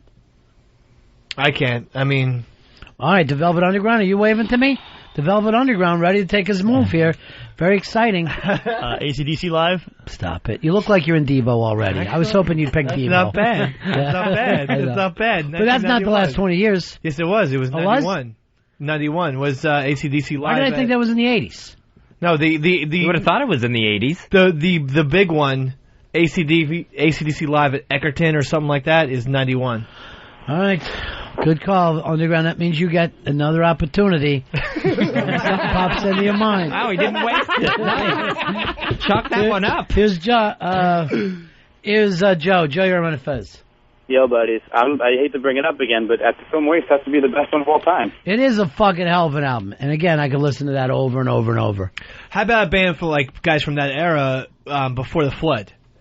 Yeah, it's pretty goddamn good. I personally like that better than the Allman Brothers, only because it's Dylan, maybe in his prime, and the band maybe in their prime, and just combining like forces. But it is not a fucking as famous, as popular. True. I mean, the fucking Allman Brothers took off because of that. Absolutely. I totally agree with you, but like I can listen to the album so many times and be like, this is the best live music I've ever heard. I fucking love those guys still. Here's Chris. Chris, you're on Ron and Fez. Yeah, I got a comment for Dave. Hi, Chris. I see this whole wedding and everything transpiring just like the movie Star 80 with Eric Roberts, ending in a murder-suicide. Don't do that to yourself, Dave. I'm not. And I wouldn't do it to her. And don't sit there with blood all yourself flashbacking. I never like when they start with the last scene of a movie. I'd rather fucking... and then try to figure out how they got there. William, you're on Ron and Fez. Go ahead, William. Hey, Pink Floyd Pulse, great live album. Bullshit. It's Terrible. not even fucking Pink Floyd. Terrible. And I love Pink Floyd. They're one of my favorite bands. It's a terrible They did album. all the songs that were longer. Some of the recordings are actually better than the original. Oh, you're out of your mind. He's singing now. 80% of Roger Waters' material. It's ridiculous. If you're a fucking fan of the band, you want to see him with Roger Waters. Or else they should be forced to call themselves the Pink Floyd Experience. And just sell themselves as if they were some Jersey cover band. Which, why before you say cover band now, do you always have to say Jersey beforehand? Here's Blowhard. Blowhard, you're on Ron and Fez. Let me guess, Blondie live at the... No, I'm not going to say the Fabulous Poodles or... I'm talking about Rock and Roll Animal by Lou Reed. It's a fucking great live album, and I forgot all about it. Probably one of the best live albums ever. Nothing's even close. And it takes all this time for Sweet Jane? 3.5, I think. Yeah. And you know Lou wasn't, he's fucking tying up backstage. Yeah. There was no way he was out then. Yeah, that album's incredible. Doesn't this sound just like Boston? Like this part? Well, that's what Boston was, like the fucking overture. It wasn't real music. But this is a fucking really good album to be high to. I forgot this album. At the Academy of Music. The live version of Heroin on this blows away, the studio version. It does. It's powerful. And this... The album's addictive. If you don't have it, you have to have this album. Another great album, though, that you have to put up there, and one of my favorites, is David Johansen, Live at the Bottom Line.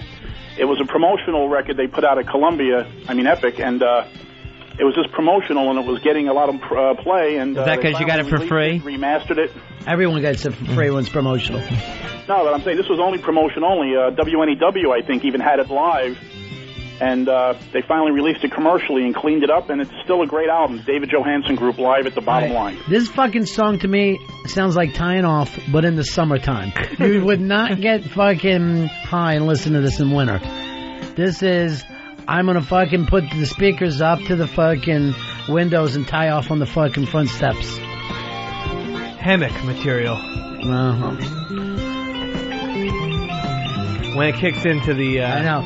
And you can actually hear him walk out. Yeah. Because you can hear the audience. You hear the clapping. It's so true. And that's from the 70s, and it really held up after all these years. You know, it's just, you could put it on and it still sounds, you know, incredible. Compared to some of the crap that's coming out today musically, you got to go back to the old stuff here, you know. We know that about you, Blowhard. That's why we couldn't get. That's why we couldn't get past your Manelli with you. Oh, he hates this century. All right, here we go. I mean, the truth is, there'll never be another time. Here we go, Blowhard. We're kicking in. All these young guys. No, yeah, I think we got another bit. They tease us.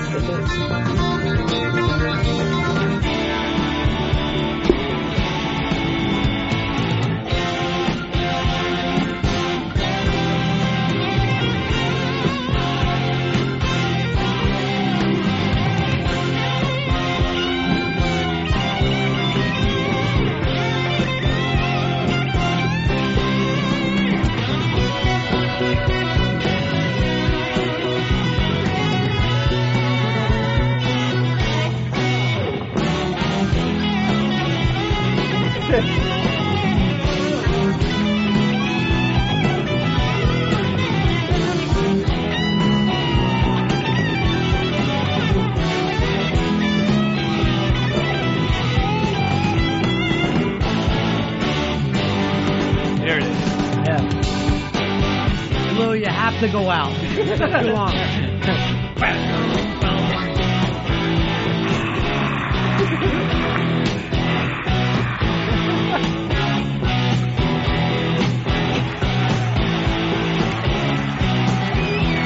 How nice the Germans clap. Look at everything.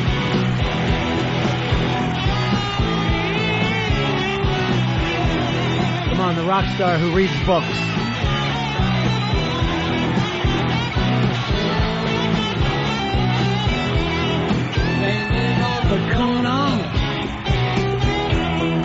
Suitcase in my hand. Accidents cause it. Changes in the matter. And me and I'm a rock roll band.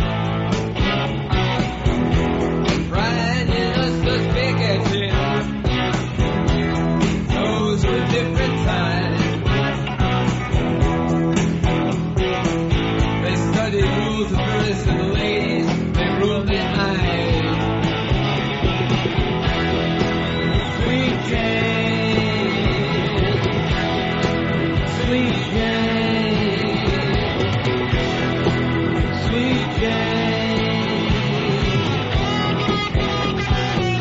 So fucking great. Oh my god.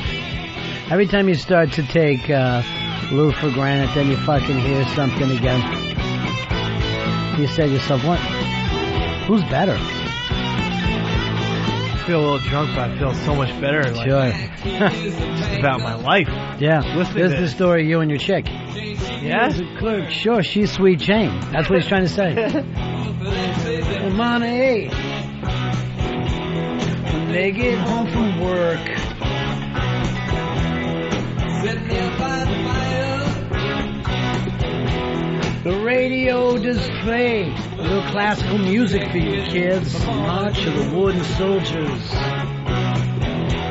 Protest kids.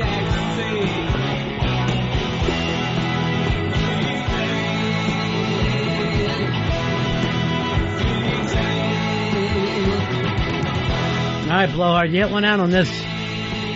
Ultimate album, without a doubt. And you know, another one, just before I go, the John Cale live album, Ready for War. Ever hear that one? It's another nice album, yeah. All right, thanks, Blowhard. That John Cale album, that live album, it's one of the best, it's the most intense albums right after this one. But all right, peace, my man. Here's, I don't know if I want to give up on this. Here's Ben. Ben, you're on the Ron and Fez show. Hey, buddies. Yeah. New Young Crazy Horse, Live Rust. That's a fucking great album. Into the Black. Is Into the Black the one that they really fucking just wail on? Yeah, he does it both ways. Yeah. He does the acoustic version. Yeah, on one side. And then he does the electric. Listen to this.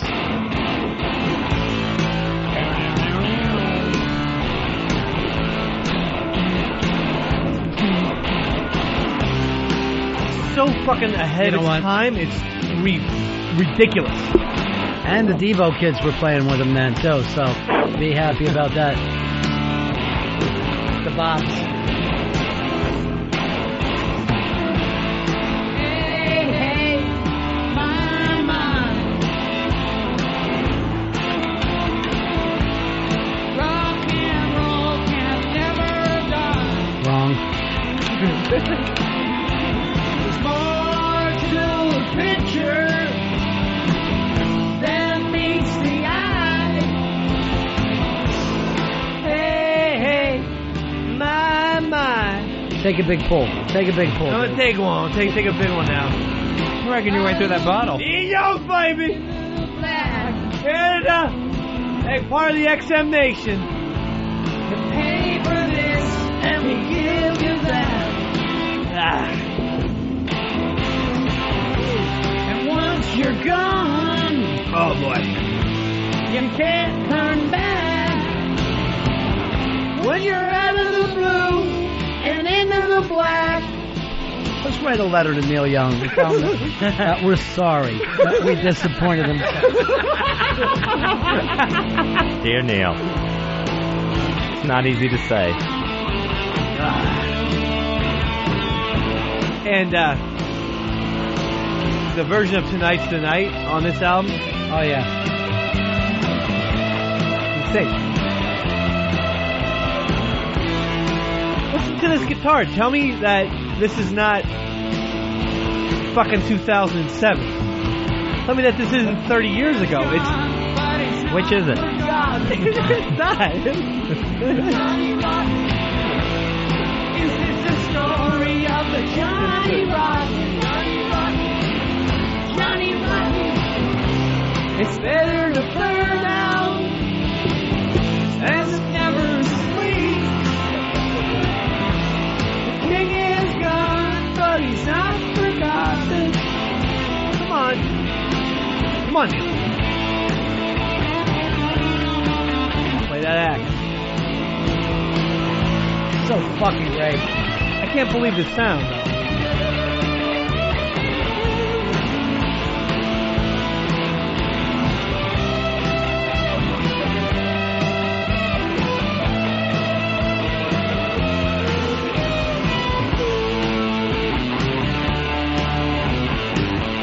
Jesus Christ. Has anyone ever made that sound out of a guitar? It's the beginning of grunge right there.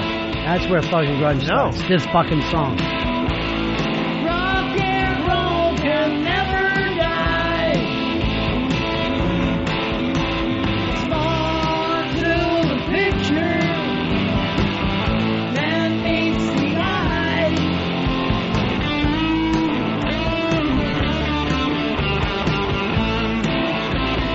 So fucking great. Hurts. Hey, Bingo, you're Ron and Fez. You two under Blood Red Sky. That was actually a pretty decent album, man. Great. Yeah. And that kind of broke them, don't you think, more than anything else, that live album? Oh, yeah, because it was also broadcasted. I will! Got the flag. Yeah, they were fucking really strong. Yeah. And it didn't look so cool. It was in a castle with fire coming out like the sides of the castle. And it was raining, and it was just, it just added to the whole atmosphere.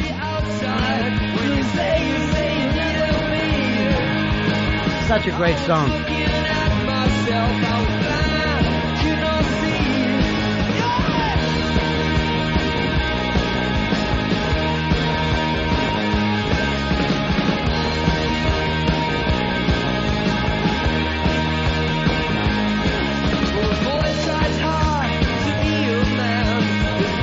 Take a pull for Ireland, Dave. All right. Walk away, walk away, walk away, walk away. I will follow. Walk away, walk away, walk away, walk away. I will follow. Woo! Never saw no fucking shit. Throw it.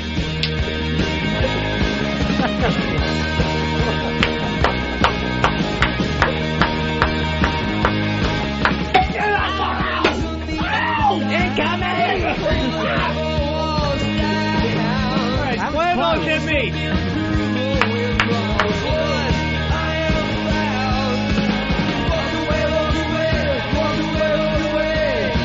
I will follow. Walk away, walk away, walk away, walk away. I will follow.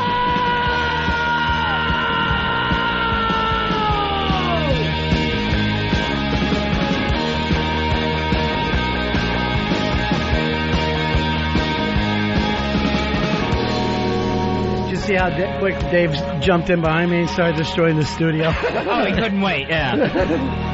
That got a lot of steam off me. Anarchy. How easy it would be talking him into a B&E right now. Fuck yeah. A lot of money in there. And plus, they rip us off. Get him.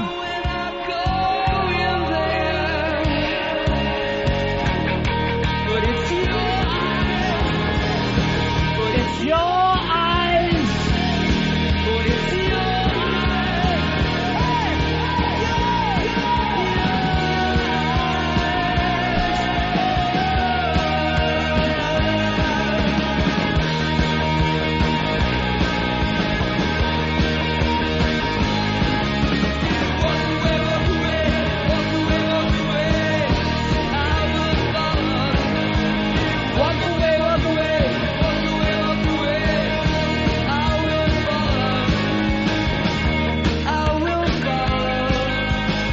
Don't put that back there, mate. You know, I'll just chuck it.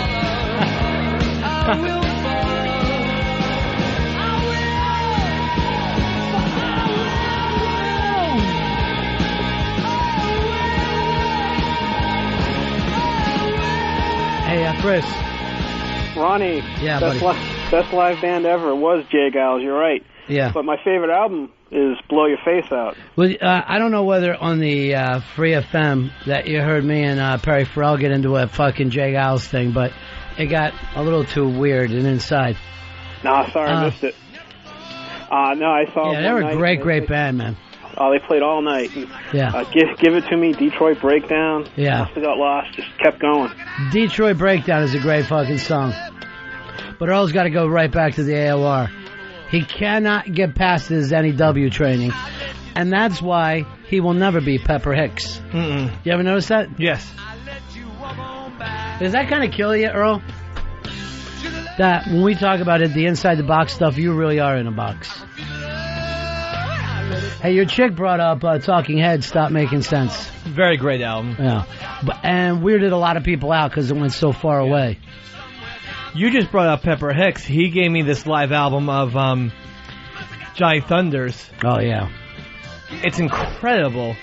The first, 15 tracks of the album are him with his band, but then, the last 7 or 8 tracks are just him and a saxophone player. It's the best music I've ever heard in my life. It's madness, man. Yeah, it's Can't Put Your Arms Around a Memory, just 3. Yeah. Here's Paul. Paul, you're on the Ron and Fez show. Yeah, another great live album from before the Pale Dickhead was born is CSNY 4-Way Street.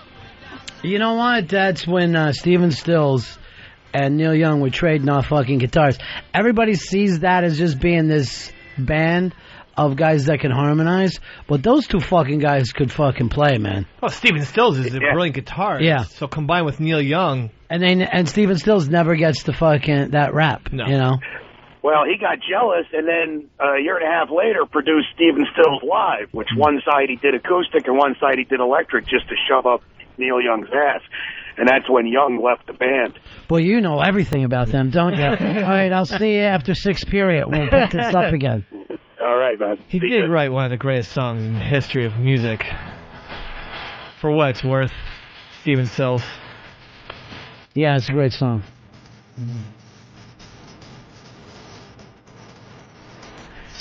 See what he does, though? He goes right back to the harmonies. We're talking about guitar, and he can't fucking do that. He's got to go with Carry On, which Muni fucking played every single day. Stop it. Come on. We thought you were going to be our music guy. And I am. I'm just trying to get it as quick as I can. And take care of a live show as well. It's all very, very difficult. How did we even get into this? Here's Dave. Dave, you're on Ron and Fez. Hey. Yeah. Ron? What can we do for you? Hey, the best album of all time, live album, has to be the Eagles, Hell Freezes Over. I'm gonna pretend that you never even called. I'm gonna do that favor for you, okay? 866-RON-0-FEZ. 866-RON-0-FEZ. Kathleen from the Bronx is probably going to go with him on that one. She's a big Eagles fan? Loves the Eagles. I didn't even know that. Yeah. When we would hang out with Friday Night Lights, she would always shut her down with Hotel California. I did not hang out at any of those Friday Night Lights. Felt like nerd parties. There's no difference, I think, between the Eagles live albums and the Eagles studio. Yeah. They sound exactly the same. They both get broken and thrown out my window. I don't see the difference between the Eagles and pure Prairie League. I still, to this day, can't understand why America picked one and not the other. No idea. They were bear looking. I know pure Prairie League must be sitting around to this day going, why not us? What was it about us? So anyway, all this started drunken talk about your girl. You feel better now, though, right? Yeah, I do. I'm feeling really drunk. Mm-hmm. That's one of the things that's helping me at this point. Is it helping you? Yeah. And, no, in all honesty, in addition to my to my whatever, the way I feel, is some of your advice that you gave me. I forget at this point, but I'll listen back to the tapes. In your fucking cells, it's stuck in your cells. Yeah. The main advice is this. Yeah. Love unconditionally. Okay. Without conditions. All right. Don't love her the way you want her to be. Love her the way she is. See, that's just great advice. That's what I forgot. And B, and this is even more important, look at Fez and Earl. Do not end up like them. Precautions. Or cautionary tale. Mm-hmm. Cautionary tale. I'm afraid, Fez, you don't even have to end up like Fez. No, that's true. But I see myself going down that road, and I see a little trouble trying to get off of it, that's for sure. I'm sorry, Mr. B. I got my brother coming to the wedding. Oh, good. From Los Angeles. Why are you acting like you're whispering it when I can hear? I have headphones. And if you do, Fez, we accept. I accept on your family. Dave accepts on his. My family would love Fez and their family. Bringing that fucking income into a family? No, honestly, my family would love it because my family doesn't want my brother going out with Russians and bullshit. Yeah, is that what he's been doing? Boris Ivan at the gym. I see. Gym rats. Some guy with nice fucking... Trainers. Yeah. He's a guy with decent thighs. Yeah. Big, thick cock to, Oh, God. Hammer your brother from behind. All right. It's my brother, though. I know. I'm a little drunk. Jealous? No. The thing about it is, I think him and Fez... Yeah. And that's another thing. The same way we're talking about your chick, you have to love your brother unconditionally, too. Yeah, I do. So Just not Russian bodybuilders. Fez, are you loved unconditionally? Yeah, I think I'm loved unconditionally. I don't think you'd be in the position you are today if you were. Yeah? No. I think that's why you put conditions on yourself. You're looking to be normal. Right, yeah. Your family didn't have a normal kid. No, that's true. Did they make you feel loved unconditionally? No, that's a good point. Then why do you think you're loved unconditionally now? Well, I thought people could change, maybe. Who changed? Like my family would change. I know. Have they? If you brought his brother home and say, this is who I am. Right. Would your family be okay with it? No, they wouldn't. You're right. So then you're not loved unconditionally. True. And that keeps you from making the choices you would like to make. Wow. I see what you're saying. Yeah. Because you're not going to hurt your family, right? No, I don't want to hurt my family. So you can't be who you are. There it is. There's the future. That's it, yeah. I'm scared as hell. And here's what even got against you. He wasn't even aware. We started the conversation. He acted like, no, everything's fine. Yeah, I thought it was. And 2 questions later, which means he doesn't even think about it himself. That's a serious problem. Yeah. And if that's the way it is, then I have to fucking totally reevaluate. Here's what I want you to do. Everything that's going on in my head. Here's what I want you to do today. Drive home. I want you to take the car and drive home. I'm a little drunk. I put my thing is this. a half a Jack Daniels bottle. My problem is this, though. Yeah? You know, I worry about you. Right. Drive home fast, call me when you get there, so I'm not going to sit here worried all day. Well, all right, if you want me to do that. I do. I don't have a car. Oh, that's right. I forgot that part of it. Ask the conductor if you can drive the subway. Joe, you're on Ron and Fez. Yo, buddy. Yeah. I'm sorry to break up all the gay talk. What about Last Waltz? Well, Last Waltz is cheating because it's not just the band. Absolutely. But that version of Stage Fright. Stage Fright's the best song on that whole album. Is my favorite thing in the world. I would Yours say is that. Ophelia. No. Oh, damn it. That's a fucking great get. No. Yeah, I thought it was. My second favorite's Ophelia. I love it. But the Van Morrison. I love the Van Morrison, of too. Caravan, gets me hard, actually. Oh. I want to check off. So yeah, good. and to me, it's kind of, this is the band. Pepper Hicks never heard the band before.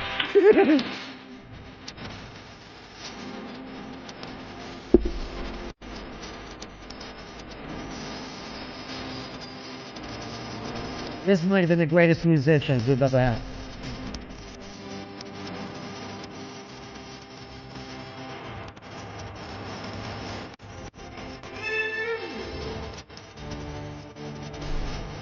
Deep in the heart of a long kid. So much from what he did. This poor boy is thing. God bless Rick Danko, man. Love him.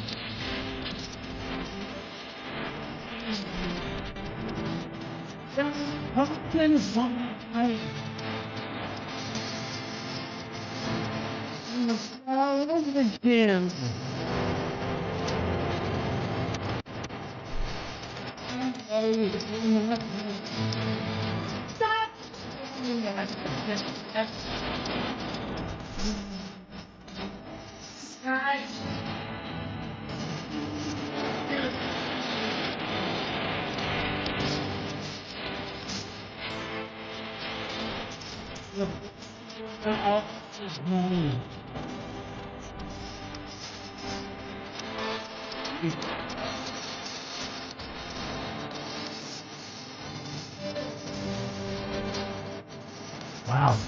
This is great.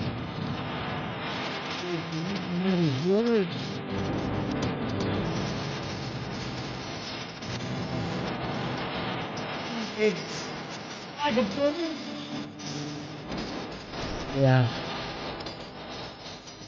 Unbelievable band. And Marty Scorsese directing this fucking movie. You know, like Floyd Merriweather, this guy, pound for pound, the most talented band was probably the band. Yeah, I think so too.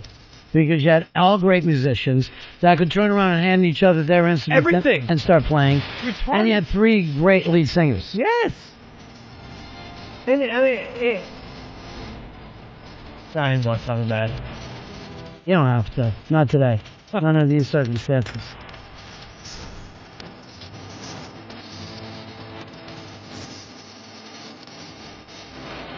And then what I love in this fucking thing is that Robbie Robinson, who no one ever talks about as being a great guitar player, fucking burned Eric Clapton to the ground. Bye-bye. Like a Just fucking shot him down. Like he faced Eric Clapton so fucking hard, it's ridiculous. And it's really great in the movie. Is like Clapton just looks up and is like, I thought I was just coming here to play. Why are you fucking trying to earn your bones on me? Like, he's just like, what the fuck is this about? And they say that Clapton had a bit of a cop-out because if you're watching the movie, his guitar strap breaks. But like any real guitars can still continue to fucking play if they're real. I think it melted. Yeah, exactly. And if they're in the moment. Yeah. And so it was just a big cop-out by Clapton. Oh, my guitars. It was like Earl saying, before he fucks up, my neck hurts. But you ever like go in, like play fucking basketball, like normally it's like 2-on-2 or something, and then someone decides they're gonna fucking guard you for real, and you're like, where did this come from? I thought we were just fucking around. That's how I felt like for Clapton. Like, I didn't fucking show up for this game. I came over here as a favor to you guys, and now you're trying to show me up. Yeah.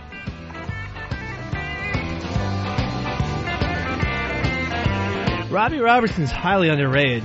His guitar is a lot more esoteric. Well, he was underrated by the guys in the band. They weren't all that crazy about him.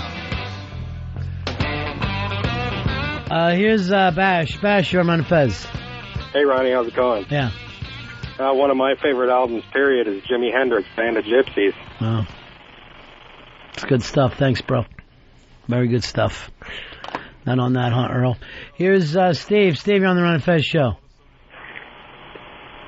Go ahead, Steve. Yo, I just want to call it the first time, bring up George Thorogood. Yeah, where are you calling from, Delaware? Part of the Destroyers. The 17 guys who are in the band. I'm calling from Claymont, and I want to just say that the fucking... Relax. I tell you, I can't tell the difference between his live album and everything else. It all sounds like it was done live. Every song ever. Yeah. Okay. That's plenty. Here's Ronnie. Ronnie, you're on Fez. You got the Youth Are Getting Restless, the Bad Brains, or the Roots are like really, they have a really great live album for hip-hop. It's probably the only one that ever you can even... I kind of agree with both of those, and I like the Bad Brains stuff, too. Here's Brian. Brian, you're on Fez. Hey, what's going on, guys? Yeah. What about Queen, live at Wembley? You know, Queen was one of those bands to see live that was, like, bigger than life, too. Really? Yeah. Because I own that album. I think it's pretty good. Yeah. It's a double disc, and they've done some songs like Brighton Rock. Yeah. And 39. Yeah. But the funny thing is, when you listen to the album, even though it's just all in your head, you can still see Freddie Mercury's That's the thing. For some reason that you went there thinking, well, this is not a fucking serious night. And then 20,000 people start acting gay together. You know what I mean? Like, it was a way for straight people to suddenly become camp. Dan, you're on Fez. What's up, boys? Yeah. Hey, wasn't Jane's Addiction's first album was a live album? Well, that 87 thing that they put out, was that their... that was the first one that broke, right? But that doesn't count. James says, yeah. It's just like saying... and you're talking about the last 20 years. That's what doesn't count about it, Dave? Well, because, I mean, then a lot of their original music was released on their follow-up album. You know what I mean? Like, it was a studio thing. Just like Primus released an album called Suck on This was their first album. And a lot of the songs then applied to their first studio album. You know what I mean? So it's that's considered sort of like a... But it's still a great live album. It's great, yeah. So that's all we were talking about. Not if what? I don't know. What? It doesn't what count. Was your count as what? Being live? No, I mean, it's obviously I think this was at the Whiskey, right? It was like some club in L.A. Yeah, it was at the Whiskey. I don't know. When I think of like a live album, I'm thinking of like a band who's been established, and then they make a live album. So it can't be their first album? You know what I mean? Yeah, that's the way I feel about it. It's a great fucking band, though. Phenomenal. There's also another album to tie off, too. Perry Farrell is just a fucking genius, pure and simple. What am I saying? I could tie off to the Monkees. It's not the fucking problem.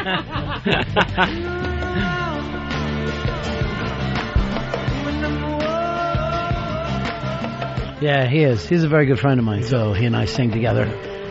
Stupid night. Yeah, he's great. He's a real artist. He's a fucking real rock and roll star. Yes, too. he is. I like the guy. Tom, you're on Ron and Fez. Hey, Ronnie, what do you think about Made in Japan? Oh, now we're talking Highway Star. We're fucking really going Deep Purple. You like that? Yeah. That's pretty good. I mean, that's I don't know what the fuck he's doing now with that medieval shit, but I wish he'd get back to it, man. Well, basically now he's living in the 1400s. He's dressing up. I don't know what the fuck he's doing, but that's some good shit, though. All right, peace. Hey, boy. Deep Purple is one of those bands that did not stand the test of time, along with like Grand Funk Railroad. You know what I mean? Like there was certain bands that were gigantic and considered heavy. Blue Cheer was the same way. Well, I said before, but Boston, I don't think relates to like this generation. No, they do not.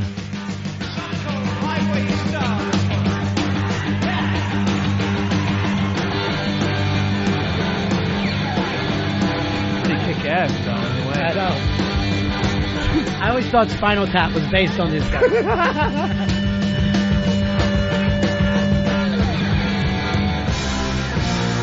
Nobody gonna raise my car, gonna raise it to the sky.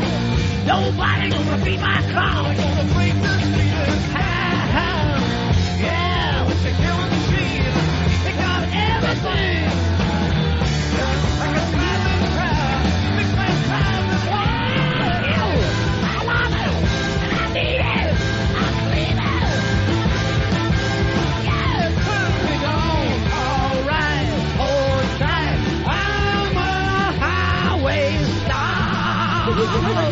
So stupid. Where, couldn't you picture this in Spinal Tap? Jumpsuits.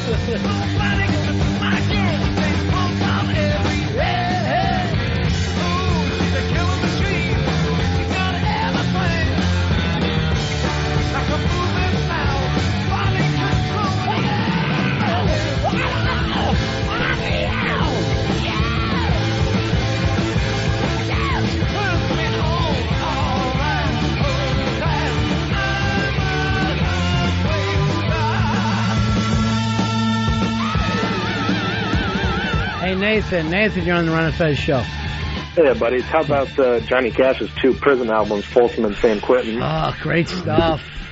And also Live at the Whiskey, speaking of that, Social Distortion. Yeah, that's also a really good album. Love. Yeah. Live at the Whiskey.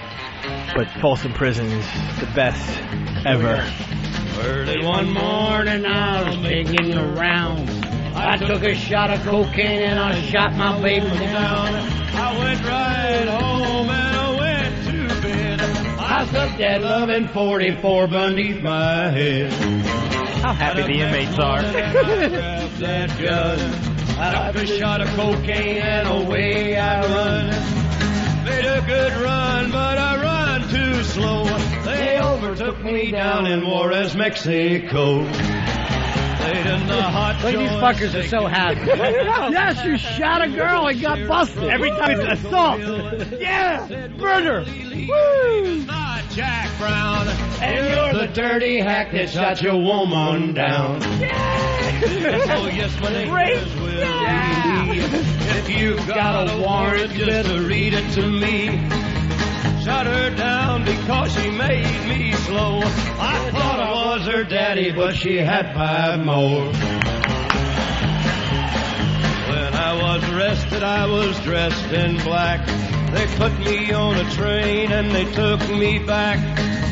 Had no friend for to go my bail. They slapped my died carcass in that county jail. Early next morning, about 9:30, I spied a sheriff coming down the line.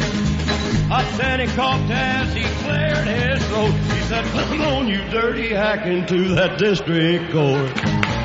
Into the courtroom my trial began, where I was handled by 12 honest men. Just before the jury started out, I saw that little judge commence to look about. In about 5 minutes, here's my favorite part of the whole song. That's the end by Joe. In his right hand, the verdict read in the first degree. Ron and Fez, XM 202.